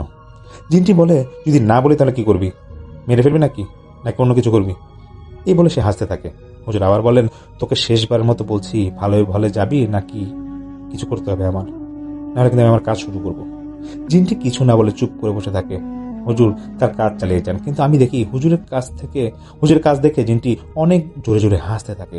এভাবে প্রায় 1 ঘন্টা কাজ করেন হুজুর, কিন্তু কিছু হয় না। এরপর হুজুর চুপ করে উঠে যান এবং আমাকে বলেন, ভাই, আমাকে কিছুদিন সময় দিতে হবে, এই সমস্যার সমাধান আগে জানতে হবে, না হলে এখানে কোনো কাজ করা যাবে না। এই বলে তিনি চলে যান। আর রূপা রুমে গিয়ে শুয়ে পড়ে ঠিক আগের মতো করে। এইভাবে আমাদের বাসার সমস্যা আমাদের মধ্যে চলতেই থাকে। হুজুর এর মধ্যে আরো অনেক হুজুর দেখিয়েছিলাম, কিন্তু লাভ হয়নি। তো যে হুজুরটা এসেছিল সর্বশেষ, এই হুজুরের মধ্যে এই হুজুরের সাথে একবার আমার সাথে এরকম কথা হয়নি। তারপর তিনি আর ফিডব্যাকও দেননি যে এখানে তিনি আসবেন কিনা। তারপর আমরা হুজুরের বাসায় গিয়েছিলাম, দেখি বাসা তালা মারা। এর মধ্যে সমস্যা চলতেই থাকে। রূপা খাওয়া দাওয়া একদম বাদ দিয়ে দেয় এবং সারাদিন শুয়ে শুয়ে গুনগুন করতো। শরীরও আস্তে আস্তে নষ্ট হতে থাকে। আর বাকি ঘটনাগুলো আপনি নিজেই দেখছেন রহিম ভাই। শুধু এটুকুই না, সারা রাত আমাদের জেগে থাকতে হয়, কারণ রূপার রুম থেকে কান্নার মতো এরকম আওয়াজ আসতে থাকে এবং মনে হয় আমার মেয়েকে ধরে অনেক মারছে। এত কিছু হওয়ার পরও আমরা কেউ রুমে যেতে পারি না, ভয় করে, কারণ এক সাপ রূপার রুমের ভিতর বসে থাকে সবসময়। এই সাপটা আগে ছিল না, এখন দেখা যায়। আর মাঝরাতে বাসার উঠানে এরকম সাপ দিয়ে ভরে যায়, যেটা আপনাকে বলেছি। এগুলো শুধু আমি একাই দেখি, আর কেউ দেখে না। এখন রহিম ভাই, আল্লাহর রহমতে কিছু যদি করতে পারেন তাহলে বেশ ভালো হয়। একটা কথা কি জানেন রহিম ভাই, একটা সময় আমি এই জিন ভূত এগুলো বিশ্বাস করতাম না, মজা করতাম এগুলো নিয়ে। কেউ যদি আমার সামনে সব কথা বলতো আমি হাসতাম। আর এখন আমি এই জিনের সমস্যার মাঝে পড়ে পুরোটা বুঝে গিয়েছি। এখন যদি আপনি কিছু করতে পারেন খুব উপকার হয় আমার। এই কথা বলে রূপার বাবা তার কথা শেষ করলেন। আমি সব শুনে জিজ্ঞেস করলাম, আচ্ছা মজনু ভাই, পরে কি সেই হুজুর আর আসেনি, আর তার কোনো খোঁজ পাননি? রূপার বাবা বললেন, না ভাই, আমার সাথে আর তার কথা হয়নি। অনেকদিন অপেক্ষা করেছি কিন্তু সে আর আসেনি। পরে আপনার ঠিকানা পেয়েছি, তাই আপনার সাথে দেখা করতে আসলাম, আপনাকে নিয়ে আসলাম। সব শুনে আমি বললাম, আচ্ছা তাহলে আমাকে একটা দিন সময় দিন, দেখে কি করা যায়। এরপর আমি সেই বাসা থেকে চলে আসি এবং সাথে ইয়াকুবকে স্মরণ করি। কিছুক্ষণের মধ্যে ইয়াকুব এসে আমার পাশে মন খারাপ করে বসে। আসলে ইয়াকুবের মন খারাপ এ নিয়ে আমি খুব একটা ভাবিনি, কারণ সে সবসময় হাসি খুশি থাকে। কিন্তু যখন তার মনে খুব কষ্ট থাকে তখন সে এমনি মন খারাপ করে থাকে, এটা আমি বুঝতে পারছিলাম। তা আমি কিছু না বলে বাইরে বের হয়ে যাই, কারণ বাইরে এসে কথা বলে মনটা তার ভালো লাগতে পারে। তাই আমি বললাম, ইয়াকুব, আমি জানি আপনার মন খারাপ, কিন্তু কেন? তো ইয়াকুব বললেন, কেন, কোন কথা বলেন, মানে ইয়াকুব তখন আমি জিজ্ঞেস করলাম যে কি কারণে মন খারাপ। তো ইয়াকুব প্রথমে কিছু বলতে যাচ্ছে না। তখন আমি নিজে থেকে বললাম, আচ্ছা মেয়েটাকে তো আর বাঁচানো যাবে না, আপনি কি সেটা বুঝতে পারছেন? তখন ইয়াকুব আমাকে বলছে যে দেখুন, জনমৃত্যু তো আপনি বলতে পারেন না, এটা সবকিছু আল্লাহর হাতে। ইয়াকুব তখন আবার বলা শুরু করেন, আমি, তুমি আর শয়তানকে মারবার বা বাঁচানোর ক্ষমতা একমাত্র আল্লাহরই আছে। আল্লাহ চাইলে এক পলকের মধ্যে সব ঠিক করে দিতে পারেন, আবার এক পলকের মধ্যে সব নষ্ট করে দিতে পারেন। আমার মন এসব নিয়ে খারাপ নয়। আসলে মানুষ কত নিকৃষ্ট হয়ে আল্লাহর ঘরে যা বাদ দিতে পারে আমি জানি না। মানুষ ভুলে যায় যে শরীরের ভিতর যে রুট আছে সেটা আল্লাহর দেয়া, হাত পা মাথা শরীরে যা কিছু আছে সবই আল্লাহর দেয়া। এর কারণটা কি জানো রহিম? মানুষগুলো নিজেদের শরীর পবিত্র রাখতে পারে এবং আল্লাহর ঘরে সুন্দরভাবে যেতে পারে, দুই হাত দিয়ে আল্লাহর কাছে ক্ষমা চাইতে পারে, দোয়া চাইতে পারে। মাথাটা কেন দিয়েছে আল্লাহ জানো? যাতে সবসময় আল্লাহর কাছে মাথা নিচু রাখতে পারে, সেজদা দিতে পারে। তোমার শরীরে সবকিছু আল্লাহ দিয়েছেন তার জন্য। আর সেই মানুষগুলা এই শরীরের জিনিসগুলোকে কাজে লাগায় না। হায় রে মানুষ, আফসোস হয় সেই মানুষদের জন্য যারা বোঝার পরও আল্লাহর ভয় যেতে চায় না, মাফ চায় না, কান্না করে না, নিজের ভুলের জন্য তারা দায় স্বীকার করে না। সেই মানুষগুলো জানে মৃত্যু কিন্তু সত্যি, কবর সত্যি, তারপরও দুনিয়ার কাজে তারা মগ্ন। আমার মাথায় আসে না তারা কেন এমন করে। আমি ইয়াকুবের কথা মনোযোগ দিয়ে সব শুনছিলাম, কারণ সে তো সব ঠিকই বলছিল। আসলেই তাই, মানুষ বুঝে কিন্তু কিছুই করে না, আর যখন করতে চায় তখন সময় পায় না, তখন শুধু আফসোস করে। যাই হোক, ইয়াকুব বলতে থাকেন, তুমি জানো রহিম, আজ তুমি যে বাসায় গিয়েছিলে সে বাসায় কতগুলো অপবিত্র জিন আছে? আমি বললাম, জি না, আমি তো জানি না, কিন্তু অনুভব করেছি। কারণ রূপার রুমে ঢোকার আগে আমার শরীরে একটা গরম অনুভূতি হয়েছিল, যেটা একমাত্র অনেক ভিড় থাকলে পাওয়া যায়। সেখান থেকে বুঝতে পারলাম রূপার রুমের আশেপাশে অনেক জিন আছে। ইয়াকুব বললেন, ঠিক বলেছ, কিন্তু সবগুলো অপবিত্র জিন। আচ্ছা, আগে এটা বলো, ওইখানে কি তুমি গিয়ে কি কি শুনলে? আমি ইয়াকুবকে সব খুলে বললাম। ইয়াকুব শুনে আমাকে বললেন, রহিম, তুমি কি জানো প্রথম হুজুর কাজ করতে পারেনি কেন? কারণ আনোয়ারা নামের একজন মহিলাকে জিনে ধরেছিল। সে হুজুরের কাছে এসেছিল জিন ছাড়ানোর জন্য। হুজুর তাদের থেকে মোটা অঙ্কের টাকা নিয়েছিল, কিন্তু ভুল কাজ করে দেন, তাদের বলে দেন জিন চলে গেছে। টাকার লোভে বলেছিল এটা, আসলে জিনটা চলে যাওয়ার ভান করেছিল। এর ফলে আনোয়ারা কিছুদিনের মধ্যে মারা যান, আর সেই কথাই সেই জিনটা জানতো। আসলে রূপাকে যে জিনটা ধরেছে তার নাম ছিল সিলা। এই জিনগুলো খুবই নাপাক, তারা নাপাক বাসাবাড়ির আশেপাশেই থাকে এবং সুযোগ পেয়ে বুঝে ধরে। আর তুমি যার বাসায় গেছো তার পুরো পরিবারটা নাপাক। এই কথা শুনে আমি কিছুটা অবাক হই, কারণ বাসার মধ্যে আর কেউ নামাজ না পড়লো, রূপা তো পড়তো। তাহলে তারা কি মজনু ভাই আমাদেরকে বা আমাকে কিরকম মিথ্যা বললো? একে বলল, না, পুরা মিথ্যা বলেনি, রূপা নামাজ পড়তো, কিন্তু লোক দেখানো নামাজ। আমি এই কথা শুনে ইয়াকুবকে বললাম, বুঝলাম না আপনার কথা, বুঝানো নামাজ বা লোক দেখানো নামাজ মানে কি? ইয়াকুব বলল, রূপা নামাজ পড়তো, কিন্তু সেই নামাজে সূরা থাকতো না, থাকতো অন্য কিছু, যেটা আমি তোমাকে বলতে পারবো না। রূপার মা রূপাকে হাদিসের বই দিয়েছিল ঠিক, কিন্তু রূপা সেটা পড়তো না, তার বদলে খারাপ বই পড়তো। রূপার মা মনে করতো রূপা এসব বই পড়ে, তাই সে রূপাকে নবীর জীবনী থেকে একটি বই দেয়। রূপা বইটা নেয় ঠিকই, কিন্তু সেটা এমন জায়গায় রেখে দেয় ভালো কেউ যদি এই কথা বলে তার অজু ভেঙে যাবে। মানুষ কতটা নিচে নামলে এই কাজ করতে পারে আমি জানি না। তাই আমি বললাম, তাহলে রূপার মা কি? ইয়াকুব বলল, রূপা মা মাঝখানে নামাজ পড়তো, কিন্তু মন থেকে পড়তো না, কারণ নামাজ পড়লে তার স্বামীর ভয় থাকতো। কি করতো বা কি পড়তো নিজেও জানতো না। রূপার মা মনে করতো নামাজ সহিভাবেই হচ্ছে, কিন্তু বোকা মানুষ কি আর বুঝে হালাল কোনটা আর হারাম কোনটা? সে যেটা ভাবে সেটাই ঠিক। আর শোনো রহিম, পরের বার যে হুজুর এসেছিল সে রূপার বাসায় আসার পরে তার শরীর নাপাক হয়ে গিয়েছে, আর পুরো বাসা তো এমনিতেই নাপাক। তাহলে তুমি বলো এটা যে সেই বাসায় আল্লাহর রহমত কি হবে, আর কিভাবে যাবে বা কিভাবেই তুমি কাজটা করতে পারবে? হুজুর পবিত্র মনে যা করেছিল তা কাজ হয়নি, এর কারণ নাপাকি। আমি জিজ্ঞেস করলাম, তাহলে আমার চরমারা আর জিনার কারণে এসব কি হলো, এসব কি ছিল?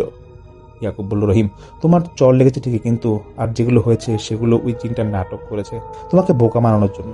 শোনো রহিম, বলতে লজ্জা লাগে, তারপর বলতে হয়, ওই বাসার একটি মানুষও পবিত্র থাকে না প্রতিদিন। রহিম, আমার মুখ দিয়ে আসবে না, তুমি বুঝে নাও। তাহলে এবার তুমি বলো, সমস্যা তার বাসা হবে না, তাহলে কি তোমার বাসা বা অন্য ভালো মানুষের বাসা হবে, যাদের মুখে আল্লাহর নাম নেই? তাদের তো হতেই পারে। আমি বললাম, এখন আমি কি করব? আমার তো মেয়েটাকে দেখে খুব কষ্ট হয়েছে, হয়তো রূপার বাবা মা এমন করেছে, রূপার দোষ কোথায়? রূপাকে যদি সঠিক পথ দেখানো হতো তাহলে মেয়েটা ওই পথে যেত না। ইয়াকুব বলল, আমি জানি রহিম, তোমার কাছে মায়াটা খুব বেশি কাজ করে, আর তুমি এটা শেষ না দেখে ছাড়বে না, কিন্তু তুমি বাসায় যে কাজ করবে তার ফলাফল শূন্য ছাড়া কিছুই হবে না। এর কারণ একটাই, নাপাকি।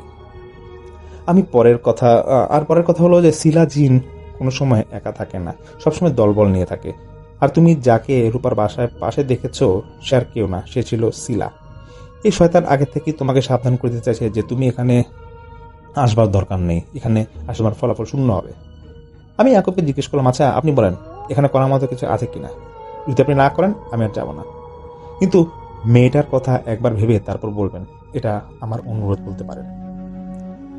ইয়াকুব বলল, রহিম অনুরোধের কিছু নেই, আসলে মায়া আমার মাঝেও আছে, আর সমস্যা থাকলে তার সমাধানও আছে, কিন্তু যদি আল্লাহ চান।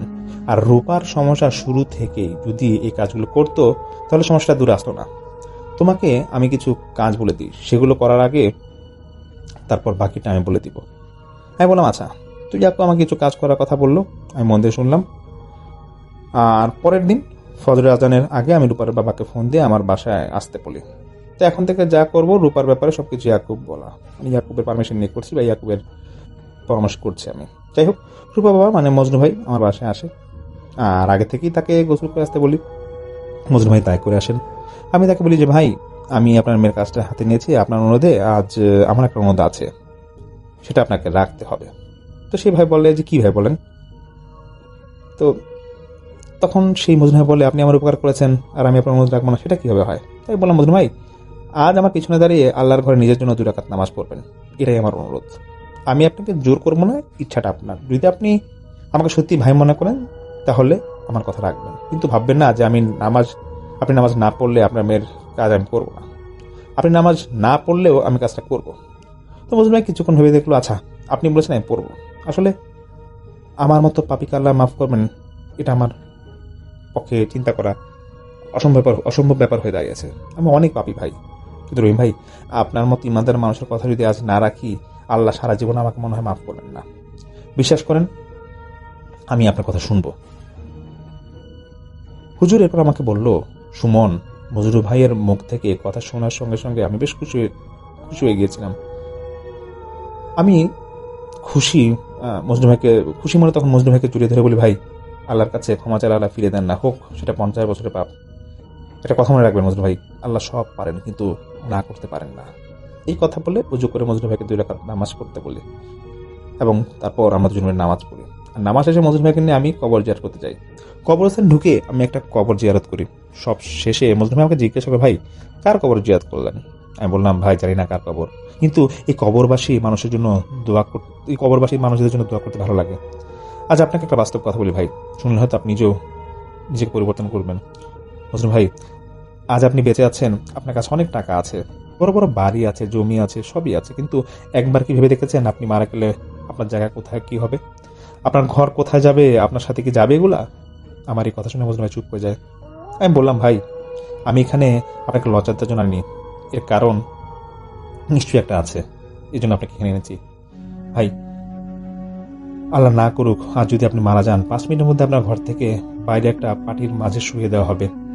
ভাই ভেবে দেখেছেন কত টাকার বিছানা আপনি ঘুমান, আর সেই বিছানা এখন আপনার সামনে আর নেই, কোথায় হবে আপনার জায়গা? বাইরে মাটির মধ্যে, তাও কোনো কিছু সাথে দিবেন না ভাই।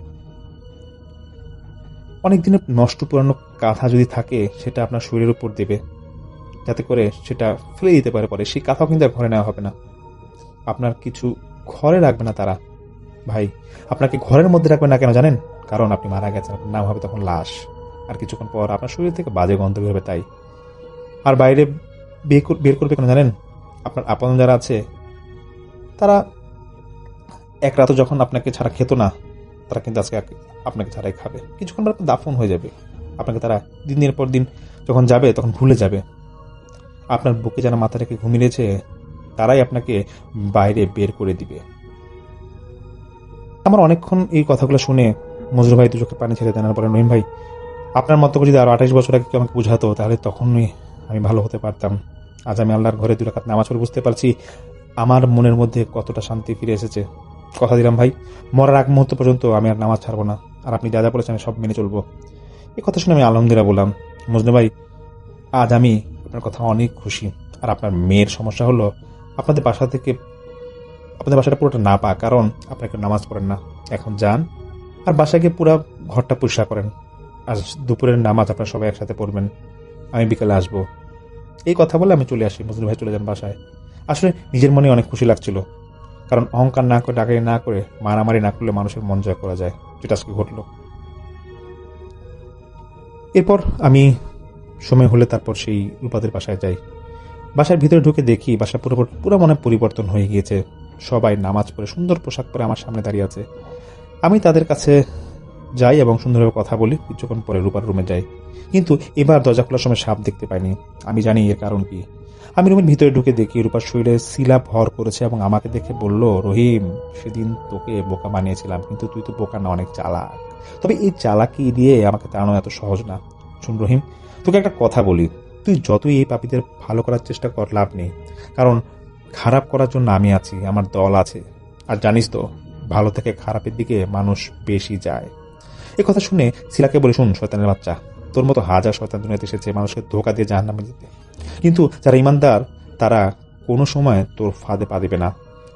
আর তোর মতো শিলাকে মারতে আমার জন্য তেমন কষ্টের কিছু না, মাত্র একটা সূরা আর তোর খেলা শেষ। শিলা, আমার ক্ষমতা চাইতে বড় ক্ষমতা তুই যদি দেখতে চাস তাহলে আমি দেখাবো। উপরে আল্লাহ আছে, তার উপর কোনো ক্ষমতা নেই, আল্লাহ আমার সাথে আছে। ভালোভাবে বলছি তুই চলে যা, না হলে কিন্তু আল্লাহর আমল দিয়ে তোকে আমি শেষ করবো। মরার সময় কিন্তু পানি পাবি না। আর এই পরিবারের কথা বলছিস, তাদের প্রতি আমার বিশ্বাস আছে, আর আমি তাদের জন্য আল্লাহর কাছে দোয়া করবো যাতে আল্লাহ তাদের ক্ষমা করে দেন। আমার এই কথা শুনে শিলা আমার দিকে বড় একটা পাত্র ছুটে মারল, কিন্তু আমার গায়ে লাগেনি। আমি দেখলাম রূপা জ্ঞান হারিয়ে ফেলেছে। আমি তাকে ধরে বিছানায় শুয়ে দিলাম, বাইরে চলে আসলাম। মজনুকে বললাম, আমি আবার কালকে আসবো, এই শিলার শেষ করতে আসবো। এই বাড়িতে না হয় শিলার দিন হবে, না হয় আমার দিন।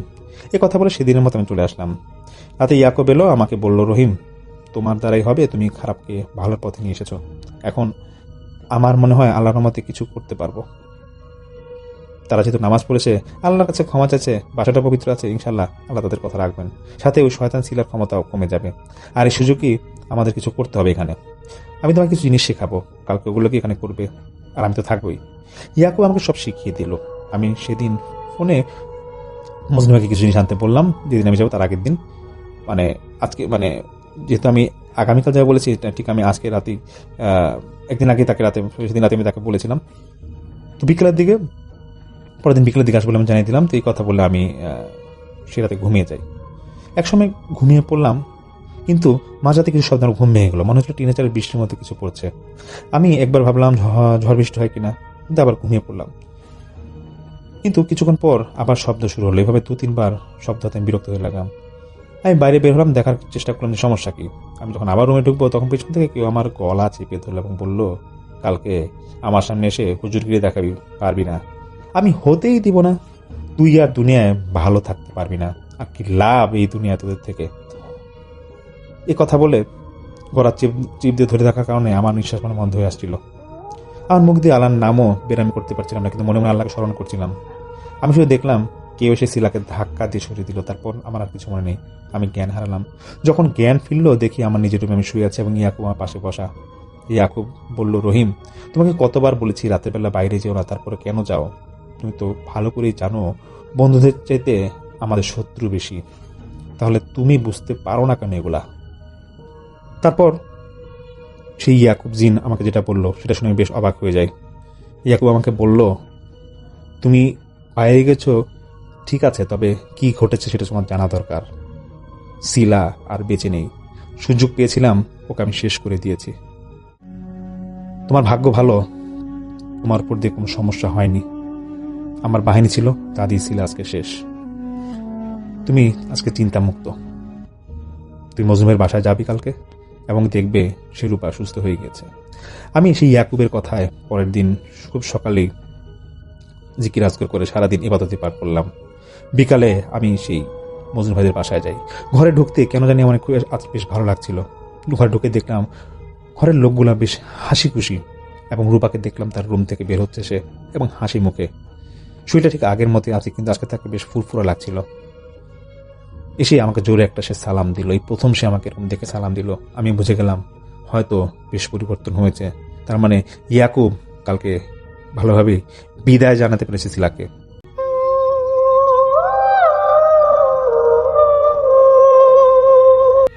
আসসালামু আলাইকুম রাসেল ভাই, ধন্যবাদ আমাকে ভূত এফএমের সুযোগ করে দেওয়ার জন্য।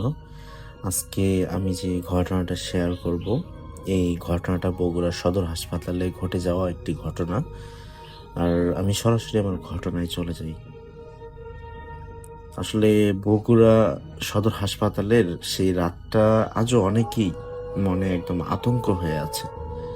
যারা সেই রাতের ঘটনা জানে তারা এখনো গভীর রাতে হাসপাতালের নাম শুনলেই শরীর শিউরে ওঠে। সেদিন ছিল এক ঝড়ো রাত, আকাশে বিদ্যুৎ চমকাচ্ছিল, মাঝে মাঝে বজ্রপাতের শব্দ, পুরো এলাকা কেঁপে উঠেছিল। বগুড়া সদর হাসপাতালের মাতৃত্ব বিভাগে এক মহিলা ভর্তি হয়। তার নাম ছিল শিউলি। বাইরে থেকে দেখলে খুব সাধারণ, শান্ত, স্বভাবের একজন নারী। তার স্বামী রাশেদ পাশে দাঁড়িয়ে বারবার ডাক্তারকে অনুরোধ করছিল যেন তার স্ত্রী ভালোভাবে খেয়াল রাখা হয়। তো রাশেদ ছিল খুবই ভালো একজন মানুষ রাসেল ভাই। গ্রামের সবাই তাকে সম্মান করত, কিন্তু কেউ জানতো না শিউলির পেটে যে সন্তান সেটা রাশেদের নয়, সেটা তার গোপন একজন প্রেমিকের আর কি সন্তান ছিল। শিউলি ভেতরে ভেতরে আতঙ্কে কাঁপছিল। তার মনে হচ্ছিল যেন কেউ তাকে অনুসরণ করছে, যেন তার এই গোপন পাপ কেউ দেখে ফেলেছে। রাত বাড়তে লাগলো। হাসপাতালের করিডোরগুলো ধীরে ধীরে নিস্তব্ধ হয়ে গেল। হঠাৎ করে প্রসব কক্ষের আলো কয়েকবার ঝিলমিল করে উঠল। একটা নার্স ভয়ে ফিসফিস করে বলল, আজকে কিছু একটা অস্বাভাবিক লাগছে।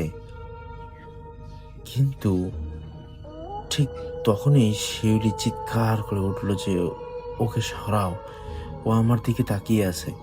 তো ডাক্তাররা চিন্তা করলো যে এরকম তো আমাদের এখানে কাকে সরাইতে বলে, রুগীর এরকম আচরণ করতেছে কেন। উনি কিন্তু প্রচন্ড ভয় পেয়ে গেছেন, যিনি তার সঙ্গে নার্স ছিলেন উনি, রাসেল ভাই। কারণ উনি চিন্তা করতেছেন যে এরকম তো এমন কোনো পেশেন্ট আছে নাই যে প্রসব যন্ত্রণায় সে চিৎকার করে বলবে যে ওকে সরাও, কাকে সরাবে এখান থেকে।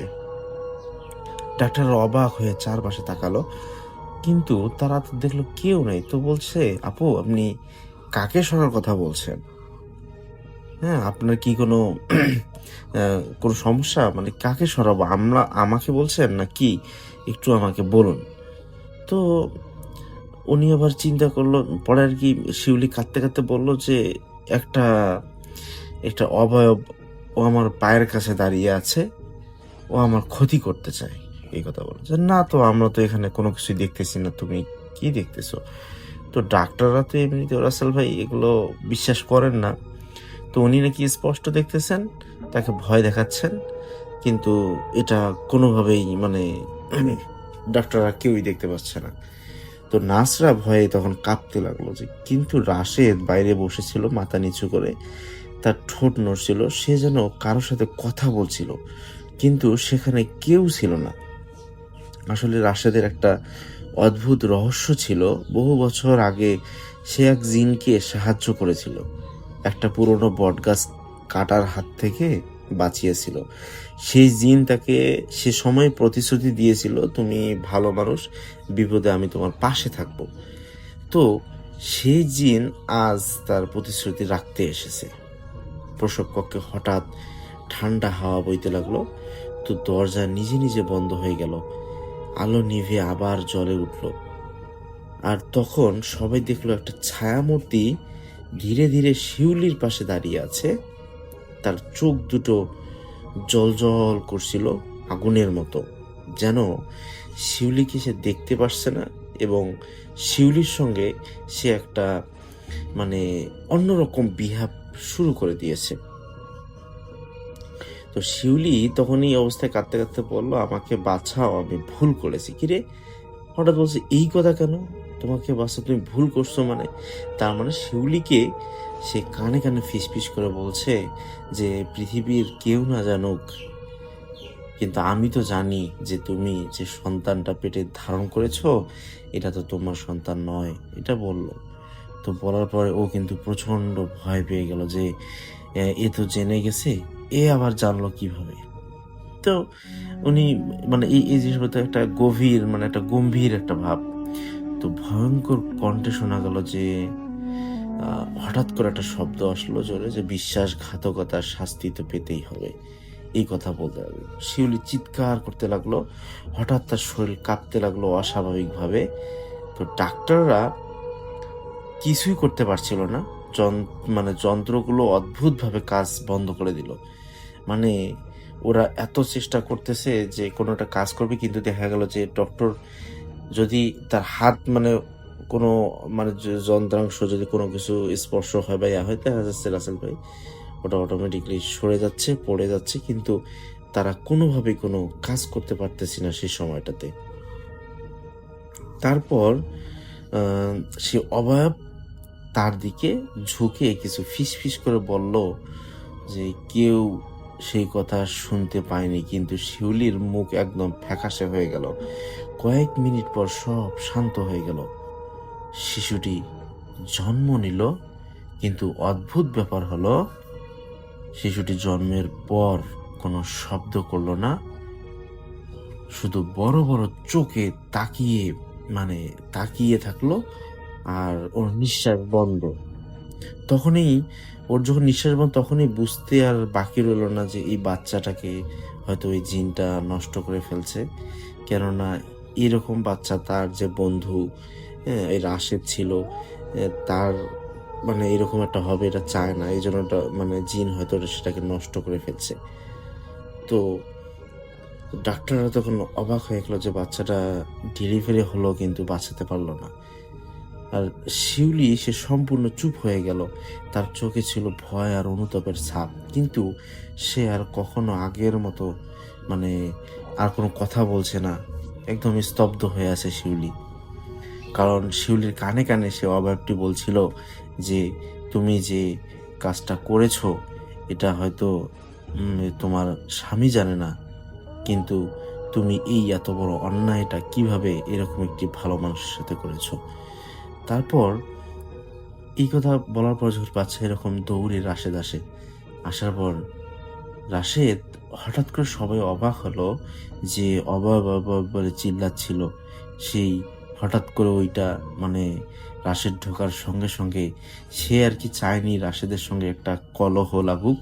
এই জিনটা টোটালি তাকে এই ঘটনাটা শেয়ার করেনি এবং তাকে বলেও নি যে এরকম ঘটনা তোমার পরিবারে ঘটেছে। সে বাচ্চাটাকে নষ্ট করার পর সে জিন সেখান থেকে মানে চলে যায় এবং তারপর সে বলল যে কি হয়েছে আমাকে বলো। তখন ওর স্ত্রী অনুতপ্ত হয়ে বলল যে আমার এখানে আমি একটা ঘটনা ঘটিয়েছি। কি ঘটনা কয়, তুমি যদি আমাকে ছেড়ে দাও, প্লিজ তুমি আমাকে ছেড়ে দিও না। আমার আর এই অনুতপ্ত এই খারাপ জিনিসটা আমি আর বয়ে বেড়াইতে চাই না। তারপর তার স্বামীকে সমস্ত কিছু খুলে বলে, কিন্তু খুলে বলার পর তার স্বামী এটা বুঝতে পারে এবং তারপর থেকে আর তার স্বামীর সঙ্গে তার হয়তো বনিবনা হয়েছিল কিছুদিন, তারপর ঠিক হয়ে গেছে এবং ওই জিন বলেছিল যে আমি নষ্ট করে দিয়েছি, নতুন করে সন্তান নিস, আর এই ঘটনার জন্য তোর বউকে কোনো কিছু করিস না, এবার মতো ক্ষমা করিস, এই বলে জিনটা বিদায় হয়। রাসেল ভাই, এটাই ছিল আমার ঘটনা।